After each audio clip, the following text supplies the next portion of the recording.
Good evening. Welcome to the Committee of the Whole meeting of the Livonia Public Schools Board of Education, February 6th, 2017. As I've said in many previous board meetings, give a little bit of an overview of what type of meeting this is. This is a Committee of the Whole meeting, and by that we mean we're going to be discussing, usually in some great detail, a lot of the topics that are coming before the board this evening. There will be no votes taken tonight on any item that's being discussed by the board. Any item that we decide at the end of that topic is ready for a vote will go to our next week's general meeting, and that's when votes are taken on items. So after this week's meeting, we may see a lot of these items referred to a vote for next week, or perhaps sent for further discussion in upcoming meetings yet to come. Let me see here. The first item on our agenda this evening is audience communications. I do not have any blue slips with me. Is any member of the audience wishing to address the board at this time? No. Seeing none. If you would like an agenda to follow along this evening, if you're in our audience, they can be found on the table just outside the door. If you are at home and you're following along, you can find our agendas on our website, which is www.livoniapublicschools.org. If you hover over the board tab, you can drop right down to our agendas and follow along with us this evening. We do have quite a few items on our agenda, so we're going to dive right in. I'm going to turn it over at this point to item 2, our Finance Committee. Mrs. Bonifield is unable to be with us this evening. I'm going to turn that over to Mr. Johnson. Mr. Johnson. Thank you, President Burton. There are 2 items tonight on Finance. First is the discussion of limited schools of choice options for 2017 and 18, and we have Mr. Francis and Mrs. Scott. Good evening. How's everybody doing tonight? Good. I am buying time until I get to the right page on my sheet. All right, here we go. We are recommending a agenda item, which would be the 105C limited schools of choice. As we discussed at the study session, we sort of brought up the team as a little reminder of what 105C is, and that would be contiguous counties, ISDs around Wayne County and including Wayne County, in limited, meaning that the board can put a number on each grade level of students. So the recommendation to consider for 2017-18 105C limited schools of choice are to open up 30 spots in kindergarten. Again, this is all for fall of 17. 30 spots in kindergarten, 10 spots in each of grades 1, 2, and 3. So that would be for a total of 30 there. So 10, 10, and 10. To open up 5 spots in grade 4, and to open 15 spots in each of grades 5 through 8. So 15 and 5, 15 and 6, et cetera, for a total of 125 spaces, grades K through 8. The total revenue enhancement is approximately $1 million if we enroll the 125 students. A couple of items I want to point out before we go any further is you may notice the grade 4 is a different number. We have a bubble in the current grade 3 of students, and we thought it best to limit a little further the fall of 17 fourth grade because of that bubble. Because of course what we're doing here is trying to bring students in from surrounding districts into our district, but not to put in spots that we have, space that we have, in an attempt to not try to have to add staffing, et cetera, but to simply fill the seats that are available. So the thought process there is to keep that number a little bit lower because of the student counts that we currently have in 3rd grade. Okay. We're looking to, if you do end up putting this on the agenda for next week to vote and approve it, I do want to let you know that we have a calendar worked out for the full 30 days allowed by Michigan for an application period, and we're looking at February 21 to open that. That would be the day after we have that Monday off, and so that would be a Tuesday. And then running it for the full 30 would bring us to end of day on March 22nd, 2017. So that would be the 30-day application period that we're proposing. Okay. Did you want to add anything? We'd just like to review just a little bit, just to kind of, as a reminder on record, that in 2014-15, we opened up 50 seats. In 2015-16, we opened up 100 seats. And in 2016-17, 125 seats were open. So that kind of gives you a little bit of an idea that we're not too far from what has been done in the past, at least the last couple of years. And I think we had a couple of questions from the study session of last week. I want to at least address them. There's a question about checking on how the students overall have fared with regard to their attendance, behavior, et cetera, that we have taken with schools of choice in the past. And essentially, Mr. Archibald at the secondary level and Mrs. Scott at the elementary level looked into that. The principal's report, essentially no perceivable difference between any of the students that we have that are in our attendance area and the schools of choice. In fact, one of the comments was that the principal said, I have to go look up who is the students from out of district. So retention of them is high, similar to our students, somewhere in the 85 to 90% range, but it's a high retention. So there's no perceived differences that have been reported back to us. So they've integrated quite well into the school families. That was one of the notes that we took down. Okay. And were there any other questions on the topic for us? Questions, anyone? Mrs. Jarvis. Thank you, Mr. Johnson. I have 3 questions. Firstly, you talked about moving students from 4th grade because of the bubble of 3rd graders. Where did you put them? The 5? I'm sorry. If you reduce the number of slots that we had open in 4th grade? That's the proposal for next year. Oh, okay. What you see is the numbers higher in 2, 3, KE1, 2, or 1, 2, and 3, and then 4 we drop down to only 5. Right. Because right now our current 3rd grade class that we have, we're saying is we would anticipate when they become 4th graders less potential openings. So we haven't removed anybody. We're saying we don't want to take on too many in an effort to not have to be left without having space. Fantastic. My second question is, do you have any information about, have any of the families who have brought their students into Livonia ended up moving to Livonia? And how many? I don't have numbers, but I have spoken to some that have, in fact, done that. It's anecdotal from conversations, calling and say, I got in through the school of choice, but now we live here, what do I do? Those types of things. But I don't have any hard numbers, but anecdotally, I know I've spoken to a couple of families about that. Because we'd love to see that happen. Yeah. And so, I know, and some have asked, I'm looking to move into Livonia. I'd love my child to start, now, because when we move in, et cetera, so it's anecdotal, but we definitely hear that. Okay, excellent. And then my last is really more of a comment. In talking to some of the people in the community, they questioned what happens to the students, and I know that some of us are already familiar with this, but just so the community is aware, would you please describe what happens in subsequent years to the students who come in as school of choice students? That's very good. Well, go ahead. If they come in as a school of choice, then they remain, that's just like they lived right next door to that school and in that area. So if they came in to Buchanan, then they would follow that triad and would go from Buchanan to Riley to Holmes to Stevenson. So it's just like if they lived in that area, they're treated as of such. Does that answer? So the only time that that they would no longer be able to attend is if there's a break in enrollment. Oh. So if the family chooses to pull the child out for a period of time to attend another school, to homeschool, the guidelines say that if there is a break in enrollment, they are not able to assimilate back into the school district unless they go through the application process again, and if necessary, selected through the lottery. Thank you. Thank you. Just a couple quick notes, just as a reminder for a couple of our new folks that have joined the board.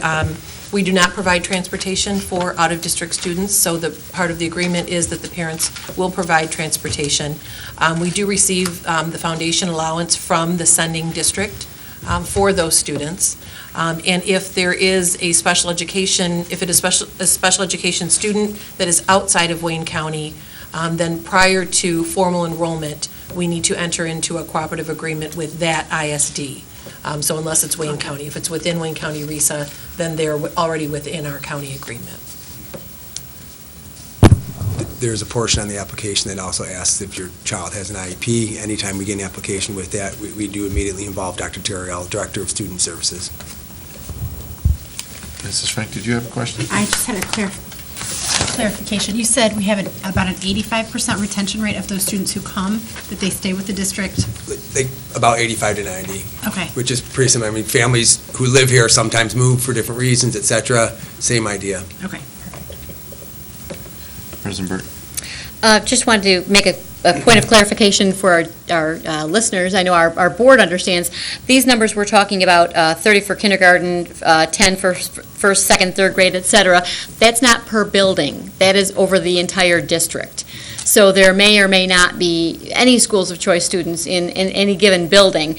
And certainly by the time we're hitting, for example, 5 fifth graders, over 3 very, very large buildings, 15 fifth graders, you may or may not have any students at all, but it is definitely not a number per building.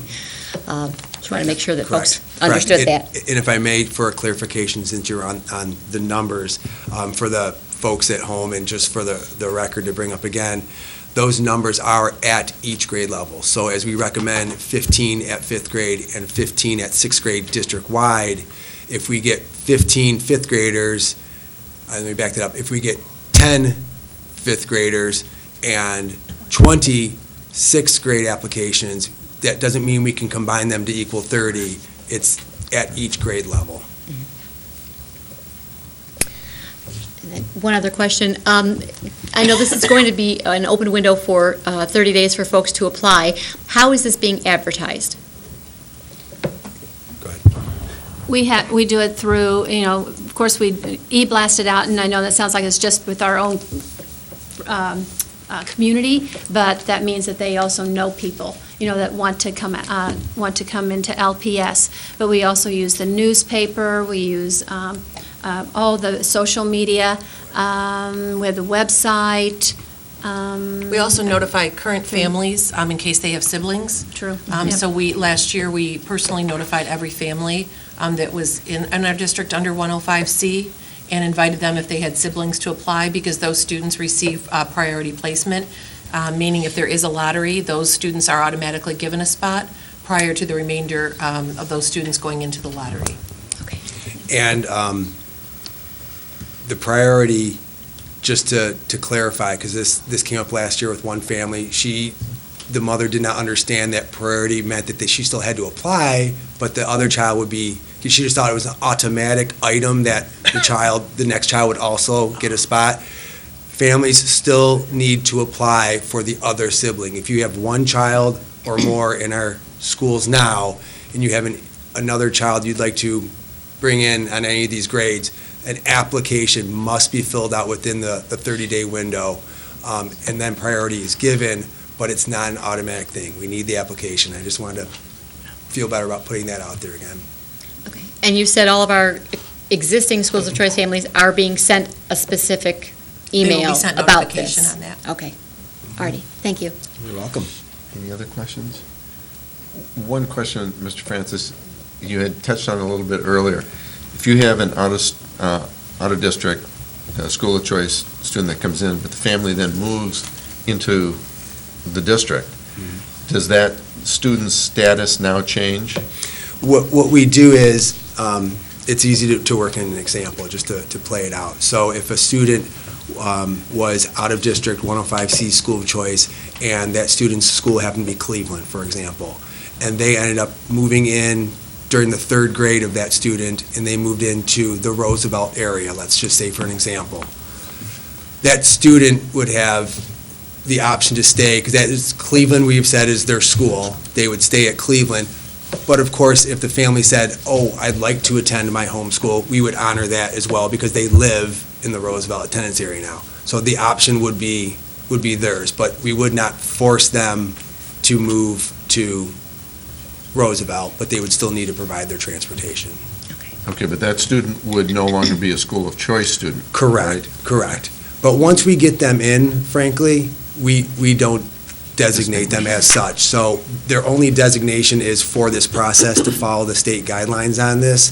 Once they're ours, they are Cleveland students, they are Cooper students, they are home students, whatever the case may be, they're LPS students, and that's how they're considered. And like I said, the principals will say, ooh, I'm going to have to look up who you're talking about because I don't quite know offhand who they are. So we try to keep it that way. They become part of the family. Exactly. Okay. President Burke. One other question. For the folks who are listening at home or in our audience this evening, can one of the three of you in our administrative team differentiate schools of choice from an interdistrict transfer and explain to folks how that, exactly. We understand how it works, but I want to make sure folks at home are clear. Yes, I'm more than happy to. The intra-district schools of choice, intra-district transfer students often get called schools of choice because it's just a common phrase, but the intra-district students, families and students that live within our attendance areas, those are actually transfer requests that they're putting in. They're asking to transfer from Building A, which is their home area, and please may we go to Building B, and they have to provide transportation. When we say the schools of choice, the 105C schools of choice, those are families and children that live outside of our attendance boundaries. So they live in an adjacent district or another district within Wayne County. They get interchanged often. I try my best in my little one-person crusade to make sure people say transfers when they mean the intra-district ones and schools of choice when they mean out-of-district. Sometimes there's confusion, but that is the difference. Transfers are those that live and are asking to go to a different building than the one that they live in the boundary of. And what is the timeline for that? If folks are at home listening and this is what they're looking for as a transfer? If that's what they're interested in, that application's always on the website. It's also found in the Employment Services Office if they want to come in and get a hard copy. They can always turn that in.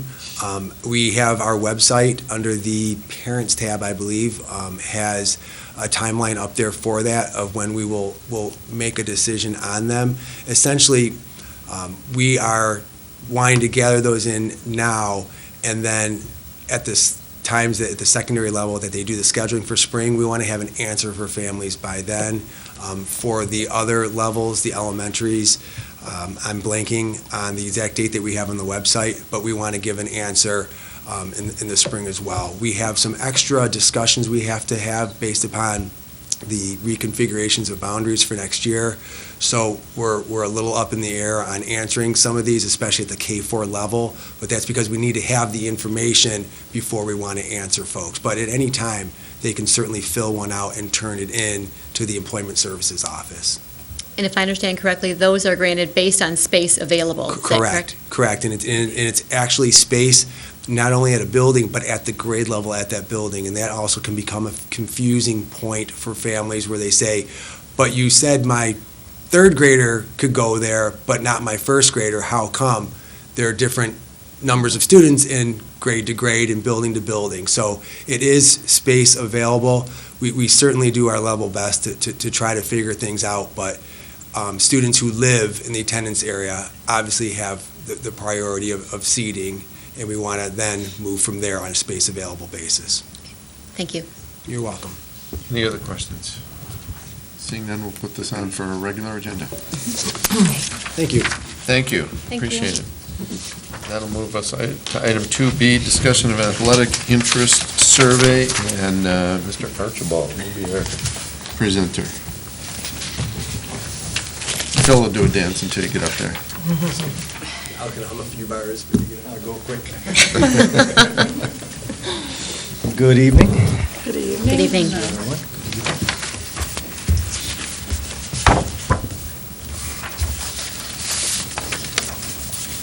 I know I had shared a copy of the draft of the survey with you. I'd just like to review a couple of things and then like to open it up for some input. As you know, we've received numerous requests over the past several years from parents and students alike to add some sport offerings, particularly at our high schools. And our response has typically been or has been that due to our financial state, we didn't feel it appropriate to add any sports or additional levels without the ability to fund them at a rate comparable to what we do with our existing program. So why I'm here tonight is we're hoping that financial landscape is changing a little bit, and so we would like to initiate a survey to students and to garner any interest in moving forward in the possibility of adding any sports. This survey would be the first step in a number of sports, a number of steps in terms of doing the interest survey and then doing some additional follow-up where there may be interest with respect to resources and facilities and competing interests and so forth. So there would still be a lot to do, but this seems like a reasonable first step and an optimistic first step. We've talked about this at Athletic Council. It would be our hope or preference to focus on MHSAA-sponsored sports. As you know, to be a member of the MHSAA, we follow a set of guidelines and regulations that are consistent against all member schools, and that's from eligibility to scheduling to rules of competition and so forth. So that would be one of the things that we would look at, but then also we would hope to be able to add a new sport offering. So as opposed to maybe adding a level, a freshman level or a JV level at a particular sport that we don't have currently, the first thought or hope would be to add a sport that we don't offer currently. Certainly it doesn't mean if there's interest in adding a level, that isn't something that we can't consider.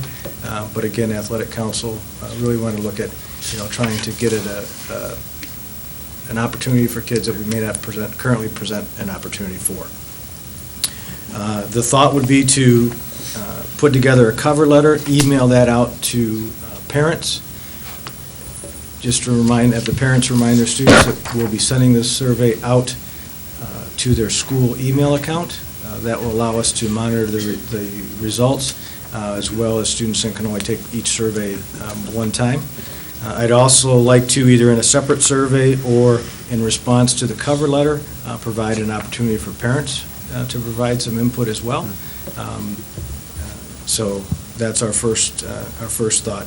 Currently, the MHSAA sports, there are only 3 that we do not offer in our district, and those are bowling, boys and girls bowling, boys and girls lacrosse, and skiing, downhill skiing. So those are the only 3 that we do not offer. But we also provide on the survey, as you saw, an opportunity for folks to list other, in case there are some other information that we want to consider. So I think that's probably enough of an introduction, so I'll just turn it over to you to see if you have any questions about the survey that I shared with you and any additional input. Questions? President, Go ahead. No, go ahead. Thank you, Mr. Mr. Johnson. Chair. Mr. Archibald, when you say boys and girls skiing, boys and girls bowling, are those 2 separate teams, a boys' team and a girls' team? Yes, Or is they that are. a combined team? 2 separate teams. Yes. Thank you. President Berg. One thing we may want to add on the survey, the board is aware, and those who are listening to this conversation are aware, that these 3 sports were chosen because they're MHSAA tournament sports that LPS does not offer. But I don't know that we say it in here, and I think students might be confused as to why we chose those specific sports. So I think if we take a look at page 2 in the center, and maybe we just need to make that a little bit Below number 7. more clear, that it says LPS currently offers 22 of the 28 MHSAA tournament-sponsored sports. And so maybe we just need to be more clear about the remaining items, and that it's boy and girl, and that's where you get the 6. I didn't even catch the boy and girl part. Okay. So the Good. bowling, lacrosse, and skiing, and then men and women. So maybe we could certainly clarify. That's good, because if that Yeah, wasn't if we had a whole lot of abundantly aha just right here, just, yeah. clear- Right, no, absolutely. Okay, I think great. that's important. We could certainly absolutely. add that. And then I recall from last week, one of our board members in the study session had suggested that we word the introduction in a way to say that, at the time, if we are ever able to be at a point where we can look at adding, where we want to have this information. And so I think that's been captured in the opening of the survey. It certainly doesn't guarantee or say that based on this is what we will do. However, I think it certainly says that in the past, we have not been in a position to consider this. However, if we were, we would like to have this information. And so this is a really important piece for us. And as you see at the section underneath the area where we were just talking about the section regarding the MHSAA athletics currently offered, as students are asked to identify their preference, they're also being asked to leave it as not applicable if they are not interested in participating, because I know one of the things that Athletic Council is interested in determining is whether or not there would be enough student participation to warrant offering a team and being able to field a team for those areas. Mrs. Jarvis. Mrs. Bradford had her hand up first. Thank you. Mr. Archibald, you said that you're first going to email this survey out to the students. Will there be a separate survey for the parents? I know you did say you want to provide an opportunity for the parents. Will there be another document that will go separately to the parents, or how will that work? We'll email the parents, and in that cover letter, remind them that we're emailing this to students, and then we'll send it out. I haven't really figured out, to be honest with you, the best way to capture that from parents, whether it's to send another survey out. This is easy because we can use a Google form and collect the data. Information. So I may just open it up and, have parents reply back to, via email and so. Okay, because I would think there'd be a lot of parent interest in filling out something. Is there a suggestion you think would be best? I don't know, I just was thinking if you did a separate one, this is for students to fill out, here's a short survey for parents, just to separate the two so that they know that they have ample opportunity to respond also, I would think. And maybe a Survey Monkey or somebody like that. I think you I don't know. can limit it by email so that people are just doing it once as opposed to, so you don't get the same. I think you Oh, can put a field in there that Is limits. it possible you could put the student and the parent document on the same attachment, or however you would do that? One is for the student, or no? Well, the student one we're sending directly to their Gotcha. email. Okay, gotcha. Mrs. Jarvis. Thank you. Mr. Archibald, I'm looking at the survey, and you ask what sports, if the student is involved in a fall sport, a winter sport, and a spring sport. And we do have some overachievers who may be, in fact, involved in several sports already. And these same kids might say, yes, I'd like to do bowling and skiing and lacrosse. And that might affect the outcome of the survey because they have to drop something. They can't do 6 sports. So at what point will you say, well, gee, that doesn't make sense to add lacrosse because he's already doing 3 sports? Or will you say, okay, if you're going to do lacrosse, what other sport are you going to drop? How are you going to handle that? And that's a very good question. We do have some dual sport participants now, and it's very few because that is awful demanding on the student athletes. And adding sports is also a concern of the athletic directors because they know, for example, or they anticipate if you add lacrosse, that will probably impact, probably not your soccer, but probably your track from where they might draw students from. So they would, expect that. I'm not exactly sure how to decide if the information coming back from students isn't very clear that, what it's going to be. Perhaps it's a follow-up survey. Maybe it'd be good to leave an information on here where if folks wanted to leave their contact information, we could collect it that way for some additional follow-up, or then go back into the building and do some focus group conversations with some of the students, and the athletic directors could host those with students. I'm assuming that skiing is a winter sport. What Correct. about lacrosse and, I'm not an athlete. Easier that way. Lacrosse and bowling. way. I had a good shot at that. That way. Well, in Michigan, you never know. It could be a spring sport, depending. Frequently. Bowling is a winter sport. for both Oh, okay. boys and girls, and lacrosse is a spring sport for both boys and girls. Okay. Cross, you said it's spring? Yes. Okay. Is that written on the survey anywhere, so they would know that?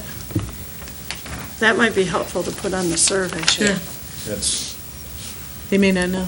a very good point. And I'm wondering, in response to what you asked, Bowling, Mrs. winter, Jarvis, if it would make lacrosse, sense that if the answer to 5, 6, or 7, if they do participate in either a fall, a winter, or a spring, and they indicate that they would like to Yes. add a sport in either the winter or the spring, since those are the seasons affected, which sport would take preference? Would they Sure. drop a sport? We could add There that. are, That's a you know, good- there are certainly dual sport athletes, as Mr. Archibald said, within a season. We know there are triple sport athletes that take one each season, but there are a few who take 2 in a season. And so we may want to ask that additional question, that if this, If then. yes, Then then what? which one would That's a you good drop, and idea. they could put it on Exactly. there. That's a great point. Yeah. And my other question, my remaining question is, I hope, or maybe it's more of a comment, I hope that there will be some language in the cover letter that will also target kids who are not athletes, who are not currently on a team, because maybe they would only be interested in bowling, and since we don't have that yet, I don't want them to blow off the survey because they're not an athlete, especially if they're one of the people that we're trying to reach. Very And good I think point. that's certainly a goal, is to expand the offerings so that we can bring more folks into these opportunities. Certainly, that's one thing we've heard multiple times from our community. Okay. I great think point. I've heard from most of the people in Livonia who bowl. Oh, yeah. Oh, yeah.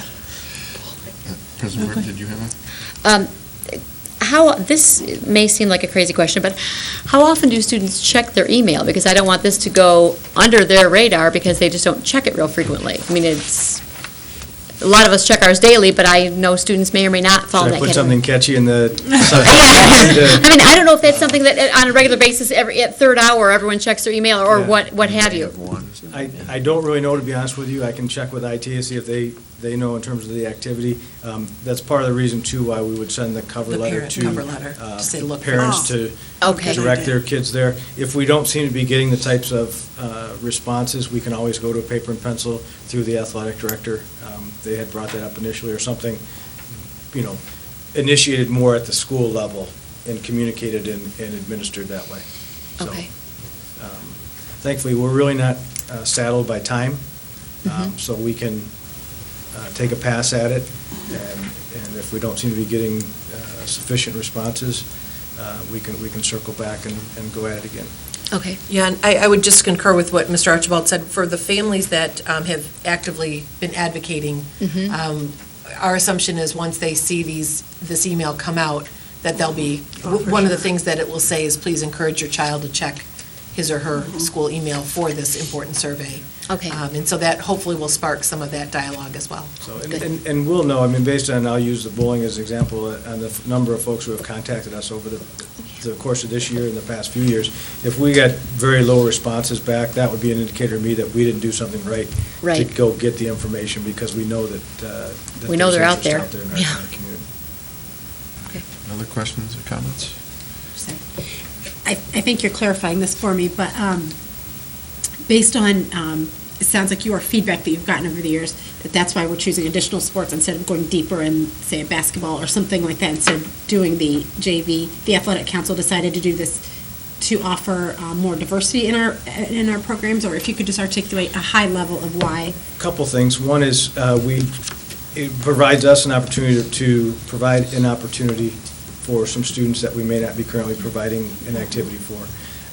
We also hear from our other schools within our conference that, it's problematic if I think Livonia may be the only school, for example, in the KLA that doesn't offer bowling. So many of us don't offer skiing. But, And so, lacrosse is pretty but really to popular provide, now. mainly to Diversity. provide an opportunity for diversity, as you said. President Ward. And I assume that these sports are going to be offered at all 3 high schools if there is sufficient interest. Is that correct? Correct. Okay. And is there a way for us to get the response back to students? In recent weeks and months, we've been talking more about how to communicate better with our student body and get the information to and from and so forth.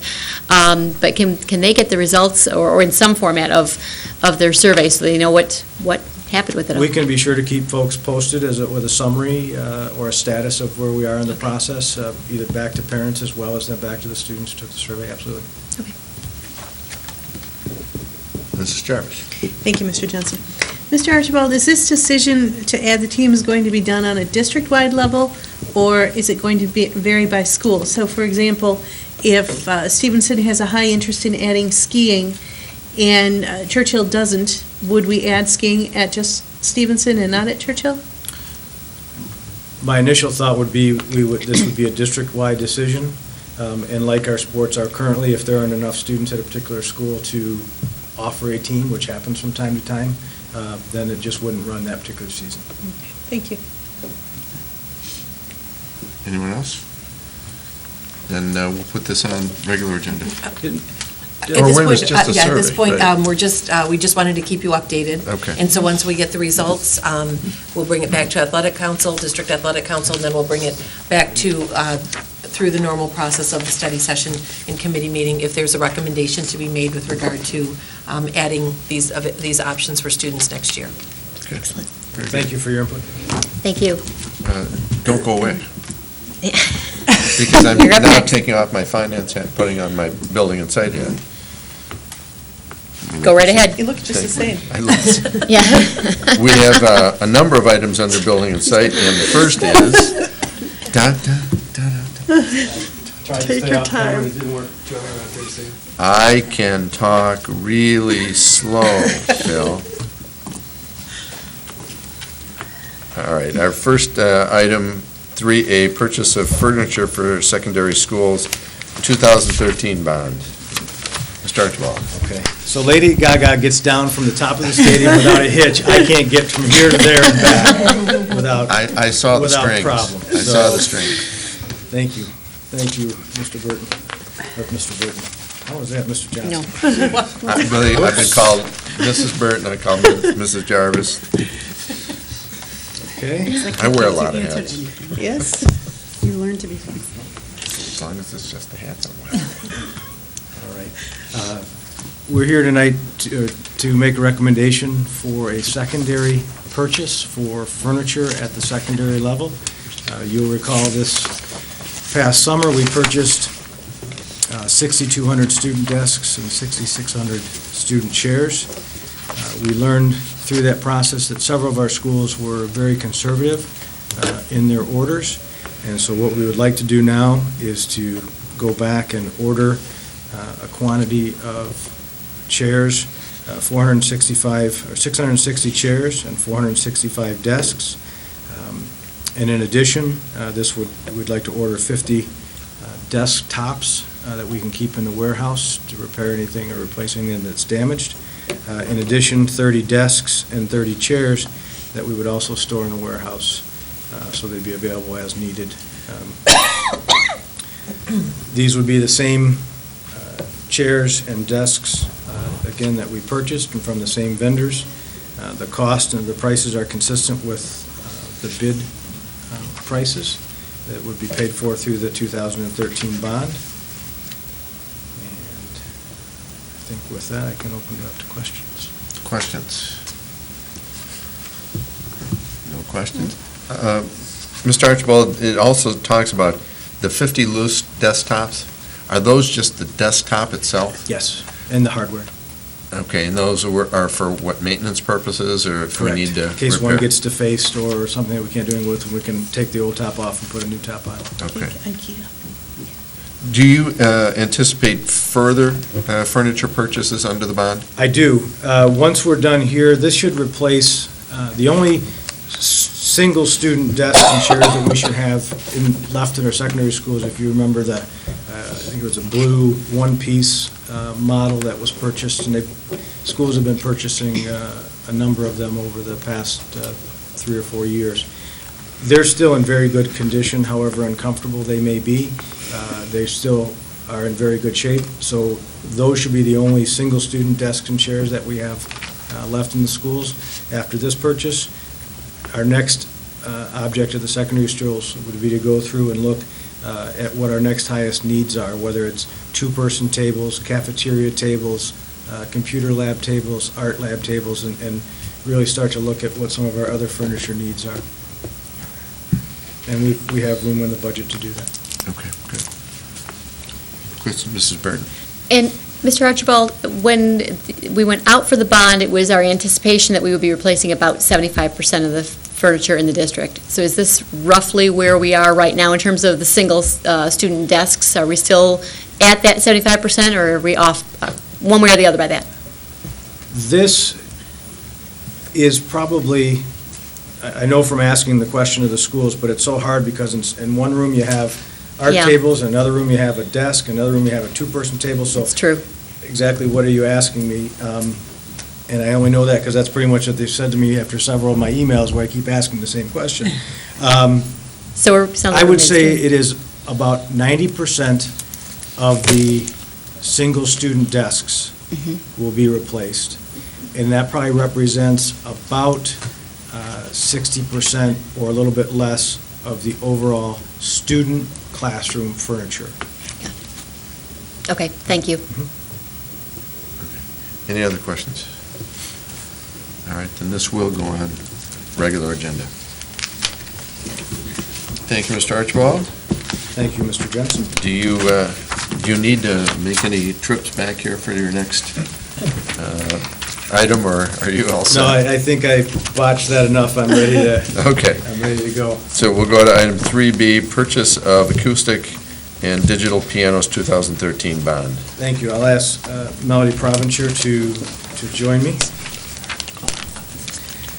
This is, as you know, been a long and thorough process in the working, and Melody has done a tremendous job helping lead the way, and as well as the assistance from several of the music teachers who I know are seated behind us. You can feel their eyes, huh?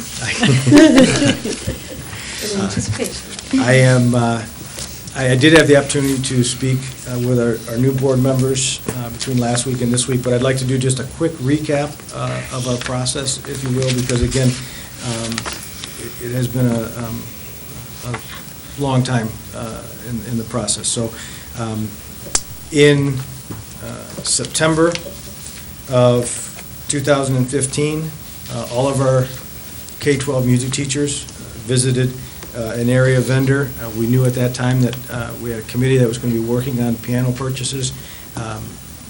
Our average age of our pianos is about 52 years old. You know, folks just wanted a chance to get out and see what was available, what might fit our needs at the various levels and in the various programs and strands of music and so forth. That group went out on September 2nd of 15. There were additional field trips, as I call them, later in September to a couple area vendors. And we did 3 or 4 field trips in total.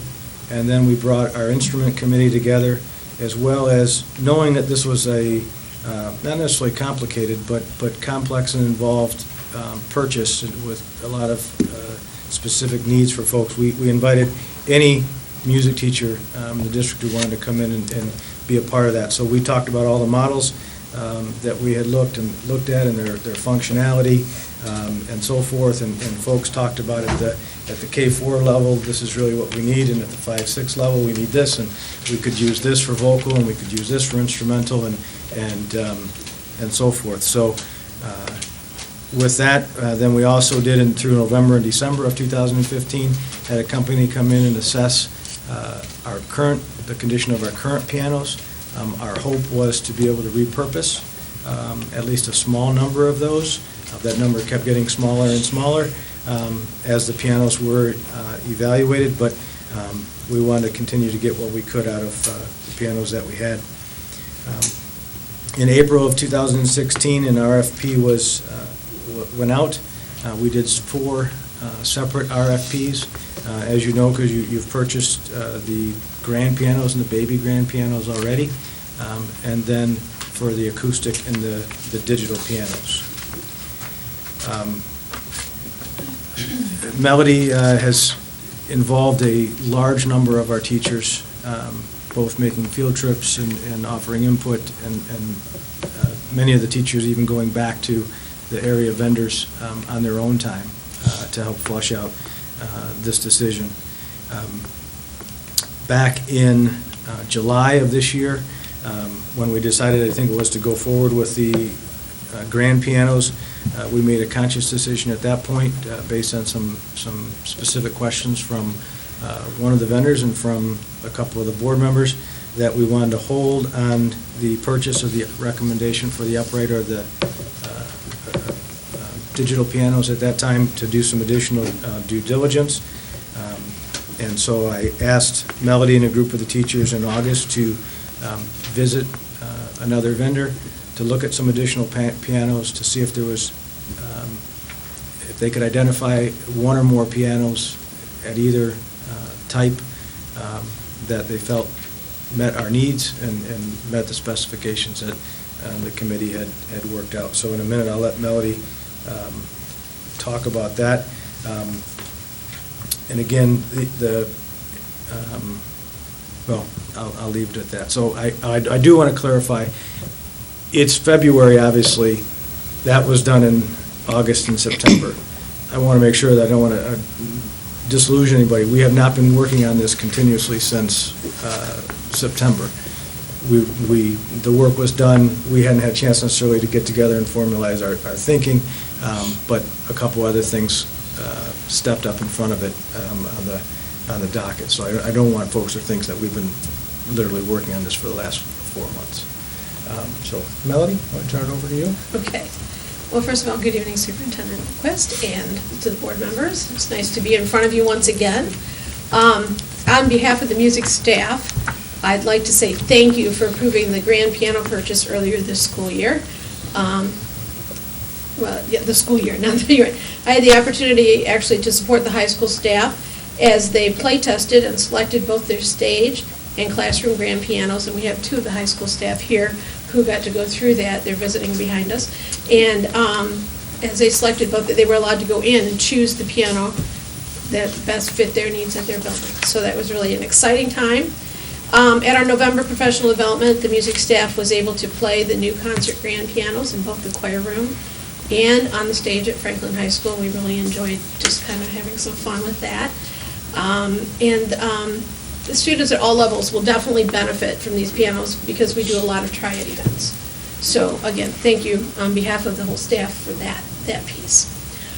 Steve asked me to come to you today to speak about our rationale as to our recommendations for acoustic and digital pianos for our music program. As Steve shared with you, our recommendation comes after music staff reviewed and play tested many different pianos, both digital, a hybrid or two, and an acoustic pianos for the daily music classes and concert programs for our district. In September 2015, we were able to look at pianos at the sites of both of the vendors who finally bid on the pianos, and their current stock was available for viewing. And we looked at, it kind of narrowed down to about 11 digital, 6 acoustic, and 1 or 2 hybrid pianos that were involved in there. There were many others, but that just kind of seemed to be where we were led into that piece. After the bid opening, we were sent out to check out a Kawai UST9, which had not been presented during any of our initial visits at these sites. We also looked at Yamaha NU1, not a hybrid piano, which is a mix between acoustic digital sort of thing, in September, and then again back in August when we were sent back out again, we reviewed with that. And we really felt that the hybrid pianos exceeded our needs and possibly our budgets as well, as we were trying to be good stewards. Okay. Second page. In August, Mr. Archibald asked a group of music teachers to try to identify 1 or more digital and acoustic pianos that the teachers felt met the needs and specifications. We looked at a few different models, including the Yamaha P22, and the communication we sent back to Mr. Archibald was we were still in support of our initial recommendation. When looking at pianos for our music program, we considered how they were built, their return on investment, the history of institutional use. We also compared components such as hammers, dampers, actions, and the cabinets that were part of our pianos. For the digital pianos, we looked at the action, the sound systems, and their ability to fill the classroom with sound, as well as the performing spaces we will be using them for. So we considered and compared those items. We also looked at things that are not quite as tangible. For example, how it feels to play, the action, what it sounds like when it's played, the tone, the timbre, the resonance. That's all stuff that's real important to us. You know, the nuts and bolts are one thing, but it's got to be right, you know, and sound right.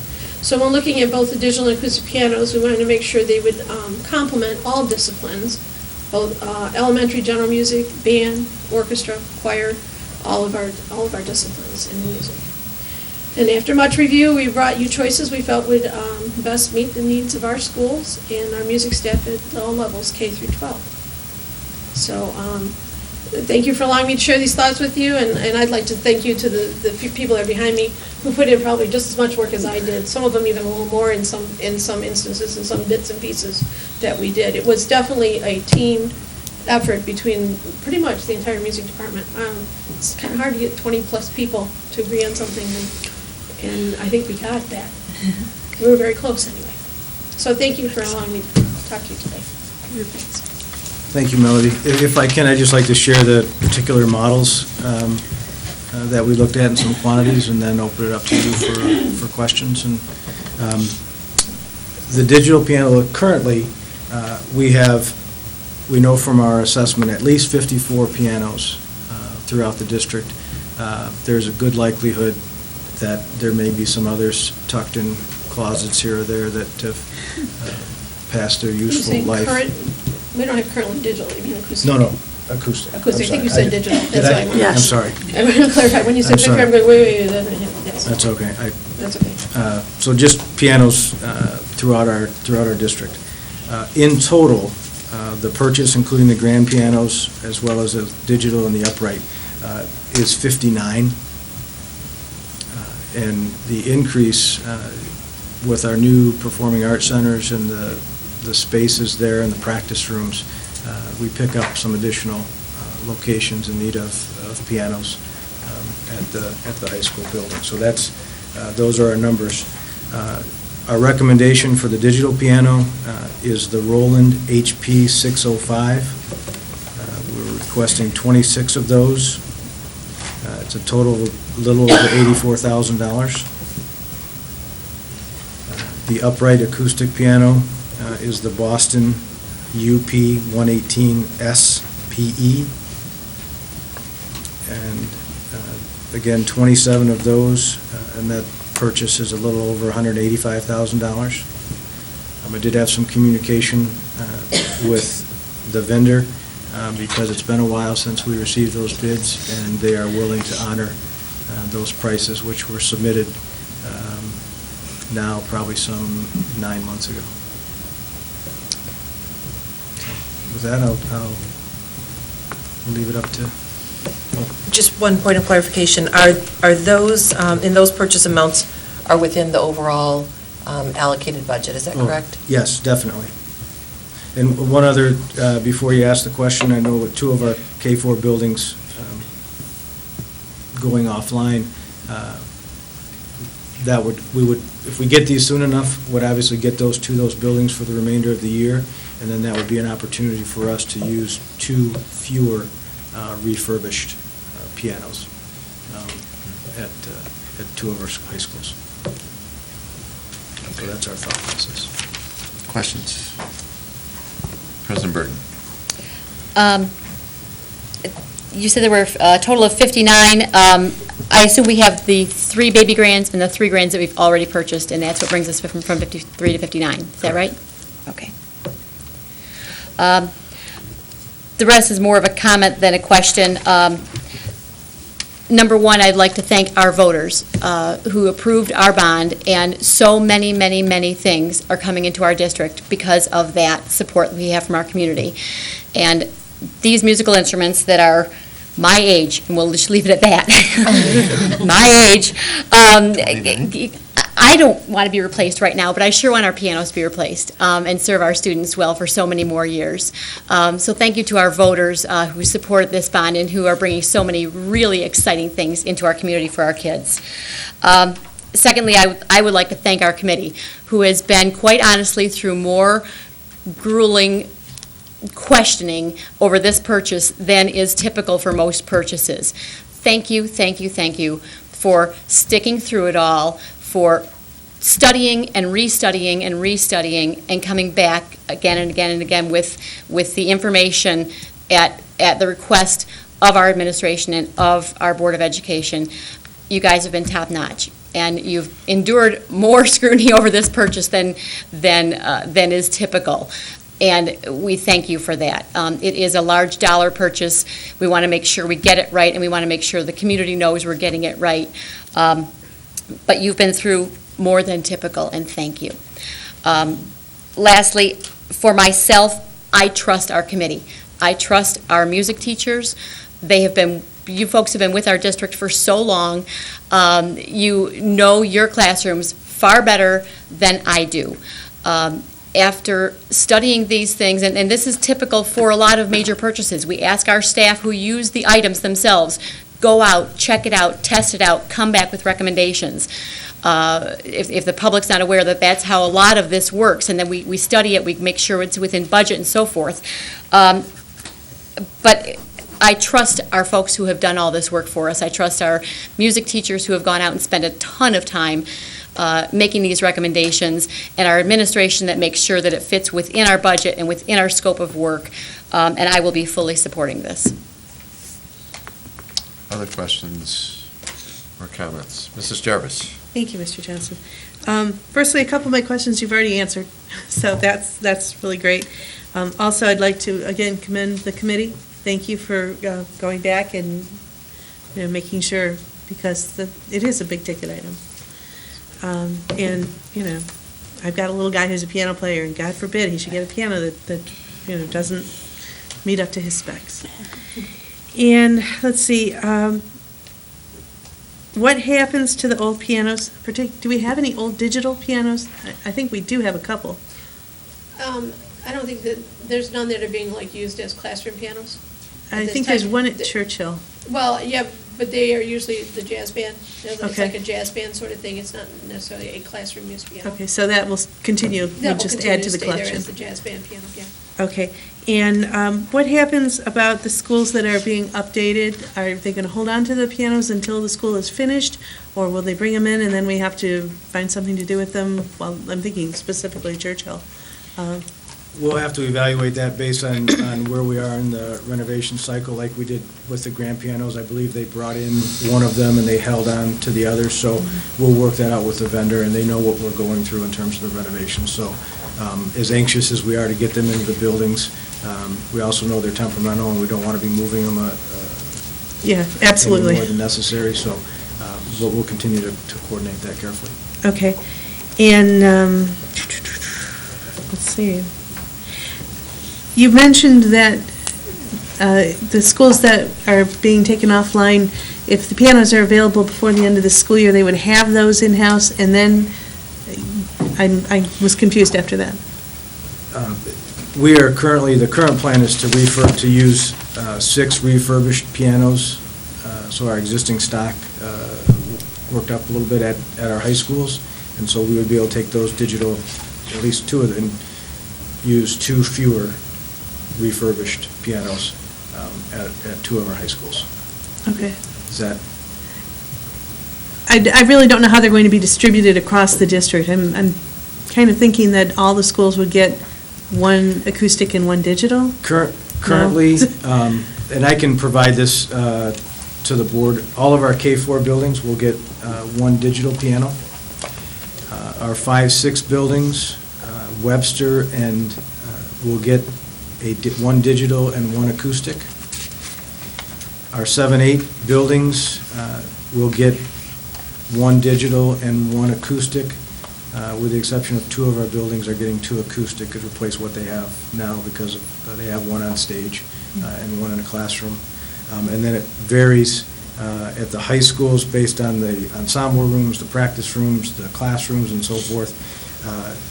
In total, and Kappa Dance, for example, the digital pianos at the high school, we'd be getting 9, 17 acoustic, and then the grands you already know about. And then we would be using in the practice rooms 4 of our refurbished pianos that we have currently. But I can clean this up and provide We'll it to include it in Mrs. the packet on Oakley. Thursday. And maybe this has nothing to do with anything, but will this help us to bring cello and ensemble back to Franklin? I I'm could not try pre- that one, but. I'm not prepared to answer that one tonight, but I'll make a note of it. Thank you. Would you please touch base, Mr. Archibald, on the plan for maintaining and tuning Yes. these new pianos, please? With the grand pianos, we currently have a service agreement for them to be tuned 3 to 4 times per year in the first 2 years that we have them. And the vendor is working that out with the individual teachers. It's my understanding that they will not require that type of, that frequent of tuning after a couple of years. But then we will also maintain a service agreement with them, and so by doing that, they've kept the price down, and so they'll be available for us, and then that's within our current repair and replacement, or repair budget, I should say. And then we'll work the additional 53 pianos into an agreement as well, so that we are maintaining our investment, the community's investment. Other questions? Just about the service agreement, is that bond money can be used for the service agreement, or No, that's not? we're using general fund dollars, but we have an allocation for instrument repair. Okay. And so currently we'll be able to use that. And thankfully, what's working out right now, what we're experiencing is we're not spending as much money on instrument repair in the last year or so. Well, there's still some, but not like it was 2 and 3 years ago, because a good amount of our instruments have been purchased recently. Any other questions? I have one, and you touched on the delivery. What are we expecting in terms of a delivery time for the pianos?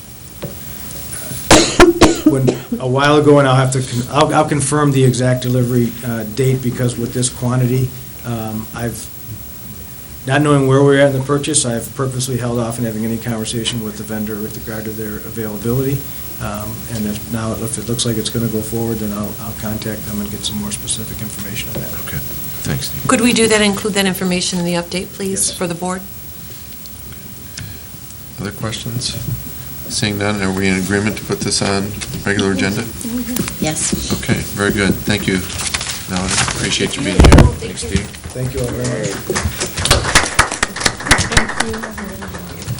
You're excused for the time being, Mr. Archibald.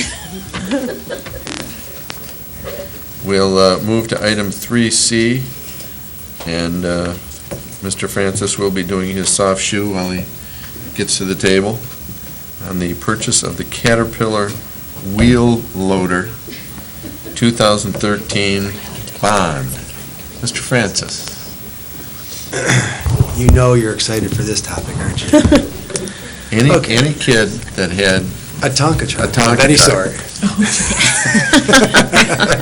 It is, it's the Tonka. I think we could, I shouldn't even propose it, selling tickets to take rides on it, but. There you go.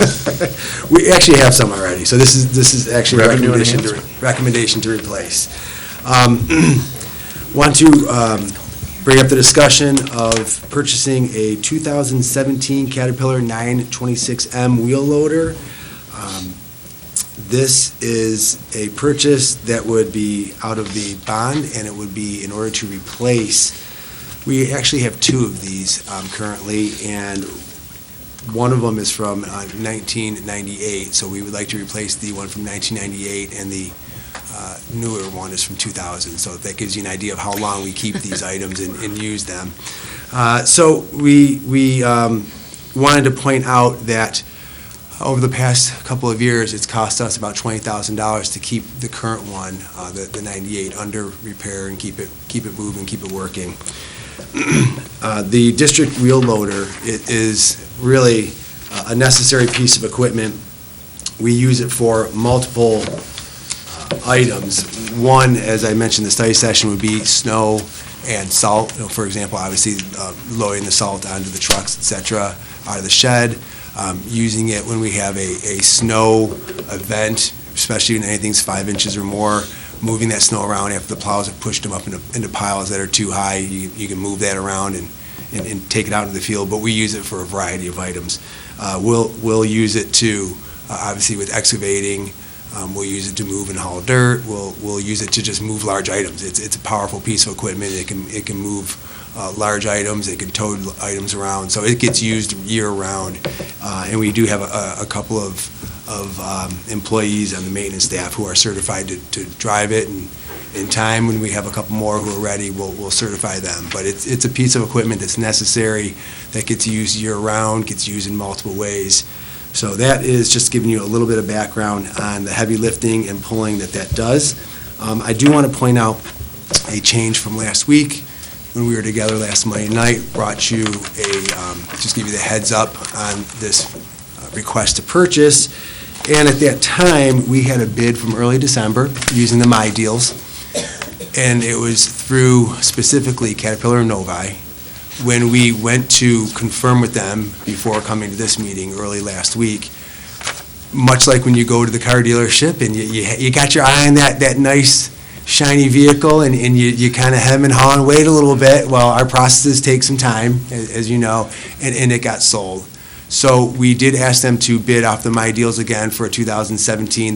We actually first asked them to try to find us another 2016.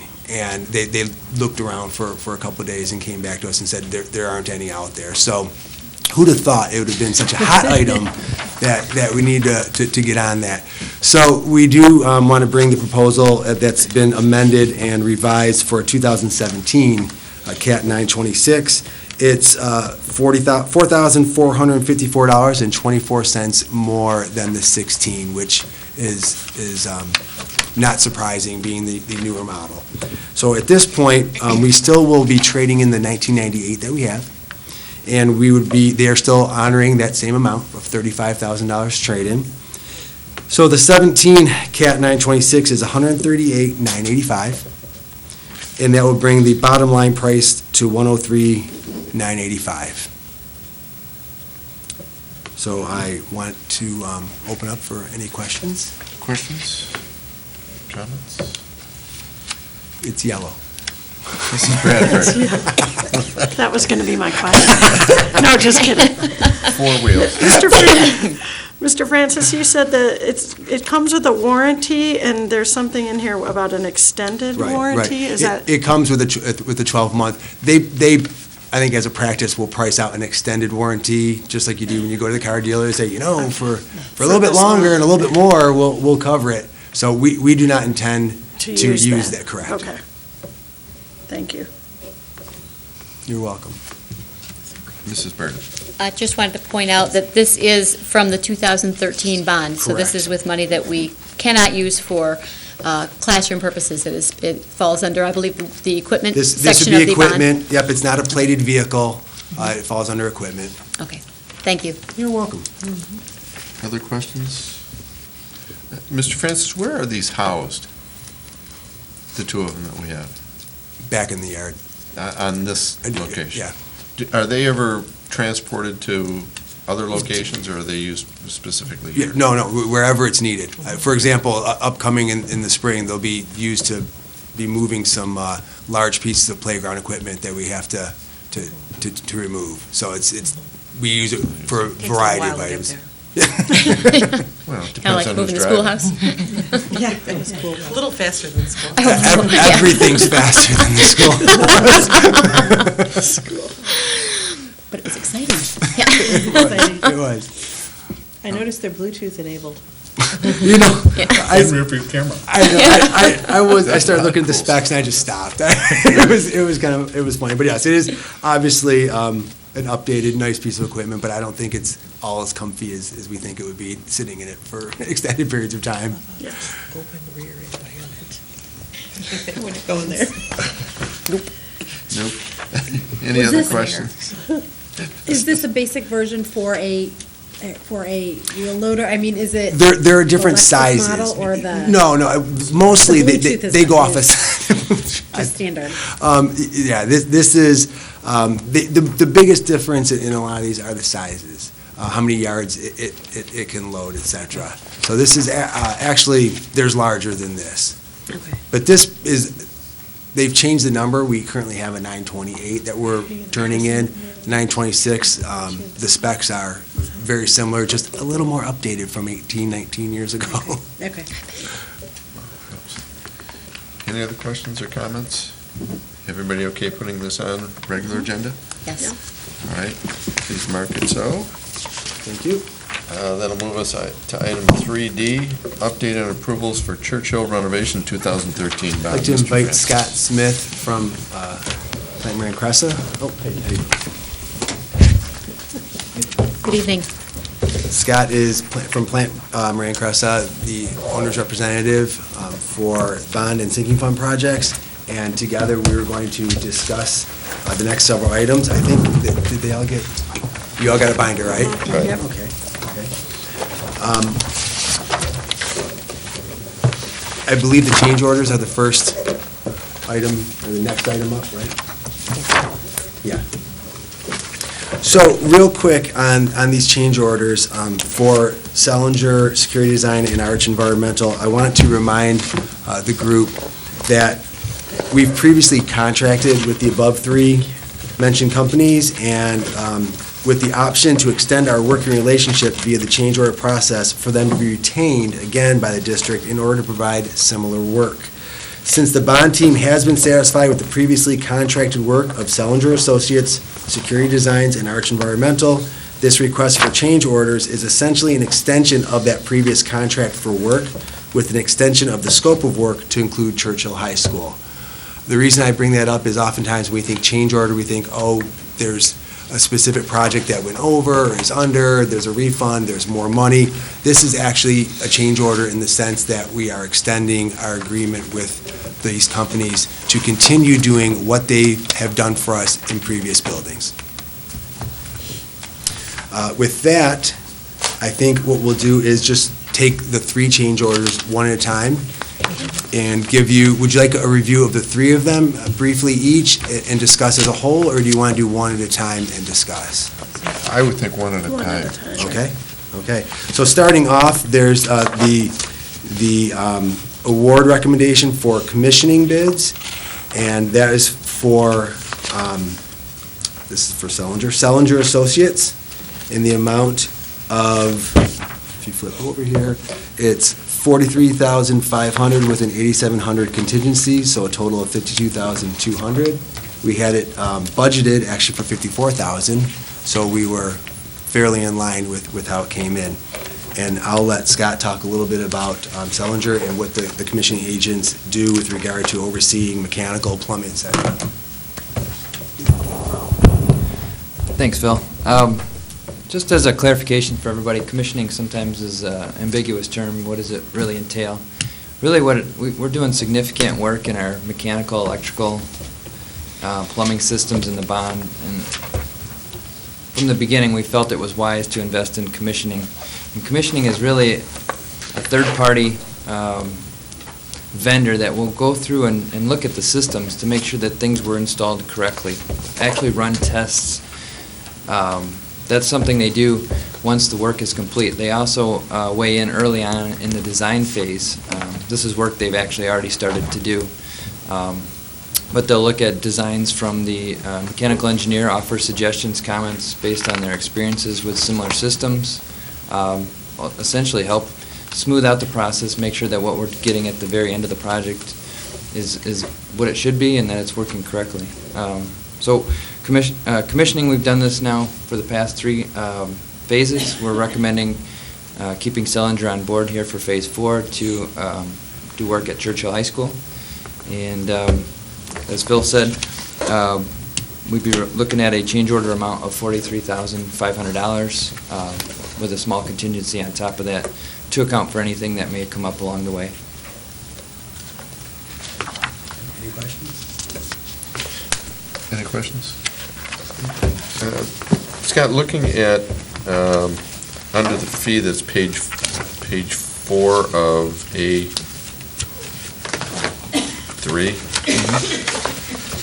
it indicates add alternate 3,500. What's the alternate?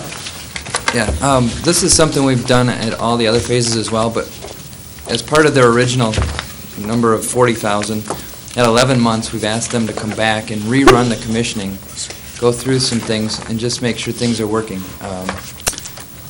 All contracts here within the district have a 2-year warranty with them, so this is a chance to revisit things before warranties expire and have things corrected as part of the warranty period versus paying for them outside of that. So we've done it at 11 months, and then the $3,500 was to have them come back at 23 months and re-go through some systems and make sure that things are working correctly, and if not, get the vendors to correct them at their expense as part of the warranty. Thanks. Any other questions so far? Okay. Thank you. Next, So I'd like to add that portion to the Yeah. regular meeting Oh. for next month. Okay, right, Sorry, I we'll keep do it on one at a reading. time, My right? apologies. Next up is contract award recommendation for security bids for Churchill High School to Security Designs. Security Designs has been with us since when? Year one, right? Year one, yeah. So they worked with us over the last year, and we were pleased with their work. And so the bond team, being pleased with their work, would like to extend it out through the change process. We have a security cost of $36,944. Original budget for that was $35,000, so again, on target.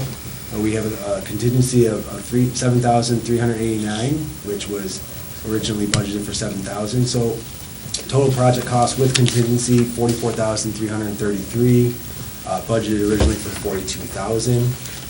And one of the items, I'm just gonna, I guess, preemptively state that it's a little higher than Stevenson and Franklin. If you think about Churchill versus the structures and setups at Stevenson and Franklin, there are far more doors at Churchill. There are doors in places that probably didn't need to be doors. There are so many doors in that front area and the back area, et cetera. So there are many, many access points, and security will put a connect tab. I'm blanking on my phrase. A door contact. A door basically. contact on all of them, because we have to put them on every single door for the building to be secured. We also have, due to the student population, extra handicap automatic door openers, et cetera. So it is a little bit more than if you've remembered in the past from the other high schools, but it's based upon the structure and architectural and the need at Churchill High School specifically. So I want to give Scott an opportunity to maybe give a little bit more detail than I just did, and then we'll take your questions. Thank you. As you'll remember, in year one, we did bid out the security work, and the low bidder at that time was Security Designs, and we have extended them throughout the years for work.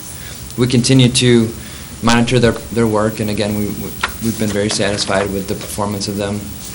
They understand the systems within the district, and we've done a lot of buildings now. We've got a lot of consistency of systems now, which is great. We've continued to use the pricing and the methodology year after year to validate the scope of work. As you know, the scope does change year to year. It's not always the same, but it always features the same components. And probably would help you guys a little bit to understand, when we say security, it really means three things. So there's the security system, which is kind of your burglar alarms, your motion sensors, your door contacts, intrusion control. We also have access control, and that's a separate system, but it's kind of the key cards and the the proximity readers. That's what we define as access control. And then we've also got lumped in there the A-phone system, which is really when you walk up to the main entrance to the school and you have the buzzer, and there's a little camera in there that lights up inside the main office. That's that system as well. And all three of those components are a part of this pricing.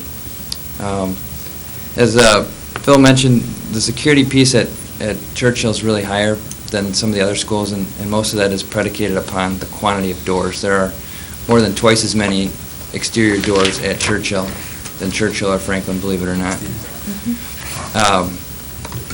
And I think Phil and I were counting the other day, just to take a walk from the main office just around the cafeteria, and you're pushing 40 doors already. But, so there's a lot, but we need to offer the door contacts at all the doors, to make sure that we've got consistency in what's being monitored. Scott, can I pause there for Yeah. a moment, just to be clear? So we're not talking about putting an access point or a swipe card. The door contact means that sets off the intruder alarm. So each of those needs to have their own sensor. So just to clarify, because I asked that question as well when we talked about that, if that meant that we were adding, because that would certainly be much more than we would need if we were adding access points for the key card. But these are for the sensors that will identify as part of the quote burglar alarm or intruder control. Thank you for clarifying that. The A-phone system, that school really did not have that system currently, so we're essentially adding that within the office. We've also added a buzzer at the back of the school. As you'll recall, Churchill has some center programs that are different and unique to that school. They've identified a special need for that due to the geometry of that school. So we've incorporated that into our A-phone pricing here, and then also the access control, which is a little bit customizable per school. Some of the buildings already have some access control, so depending on what the needs are versus what we have in place dictates how many more you need to add. We've also got some interconnection of wires between we're adding some automatic operators, as Phil mentioned, for some of the center programs. So we want those to work, we want them to work seamlessly with the card access control and the ADA operators, so that when you identify and swipe, it will automatically work to engage the automatic operator as well. So, again, we worked with the school to identify the needs and built that into our pricing and scope sheets. Mr. Sanders had a question. This may be a question more about the broader renovations, but has there ever been thought about reducing the number of doors in Churchill? We haven't discussed it, at least on the meetings. We haven't. We haven't discussed it. They're in really good shape. You'd be removing them to try to save on maybe the door connects or the access points, only to be putting in brand new windows. And we're talking floor to, if you think about Churchill, they're very large areas that we would be removing, frankly, very good doors. Are the windows in that area being replaced already, though? No, they're not. Okay. Generally, the windows, with the exception of classroom windows, a lot of what they call storefront systems are in really good shape. They're insulated. We are replacing a lot of the classroom glass. That's the old single pane that we've done from building to building. Sure. But that would be would not factor into this. Any exterior doors that are hollow metal, we would be replacing, but by and large, Churchill's been recently, they're more up to date than some of the other buildings. So not as many there. I think a number of us had that same question. Same thing. Any other questions on this portion? President Burton. Just a comment for the public. The contingency costs are in there, but whatever's not using contingency gets rolled back into the bond and is available for use for other bond projects. Correct. Okay. Everybody good putting that on regular? Regular agenda. Okay. Next. Environmental consulting bids for Churchill High School. Actually, it was, we had moved from Nova Environmental and ETC Group to to the Arch Environmental, right, a year ago, was it? And same idea, the bond team has been satisfied with their work, and we'd like to produce the change order to continue work with Arch Environmental, being the environmental consultants for the Churchill High School project. We've mentioned before, we're going to mention in a few minutes when we get to abatement, Churchill has quite a bit of asbestos abatement needed, and Arch has been on top of that already, working with us to put that bid together. So that is the recommendation. Scott, I'll turn it over to you for a little synopsis. Thanks. Yep, again, this is really just a continuation. This is a change order we're recommending in the amount of $95,113. It's really a budget. The way that their contract is they have some hourly rates for services. They run various tests that have unit prices associated with it. And as those costs are expended, those costs are billed out. So this is, if we do not spend $95,113, the balance of money does come back to the district and can be used for other costs as needed. If I may, we originally budgeted $100,000 for this, for Churchill. And this is a bigger number, and this is really a direct correlation to the amount of abatement that needs to occur at at Churchill. And a lot of it is schedule driven. There's work that we're anticipating starting right away at spring break this year over there, as well as hitting it really heavy again in the summer, the first 5 weeks. There'll probably be some abatement activities the second summer over spring break, and then we'll be back at it for another 5 weeks beginning in the summer of 2018. A lot of their costs, so much, depending on how much work is being done, they need to devote different environmental consultants to different areas of the building to monitor it in accordance with the MIOSHA requirements and such. So this was their estimate in terms of what it would take to monitor all of the abatement work that we will be recommending next. Questions, comments? No, you go ahead first. So they're just monitoring, they're not doing any removal. This is the price for them to just monitor They also did test. and And test and do the testing. test along the way. In addition, if I may, they did a lot of work up front where they have to identify what really is in the building, and just because it's in the building doesn't necessarily require its removal. But if it's going to be impacted by the renovations, then yes. They also put together all of the bid scopes. They're involved with the bidding of the work, the recommendations, the post bids, but they're not physically correct. They're not doing any physical abatement activities. Testing, monitoring. Thank you. Mrs. Bradford? So how long does this contract go, the $95,000? Is there a time frame? Am I understanding this right? The length of the work at Churchill. Okay. It would essentially Throughout go the through whole next cost? summer.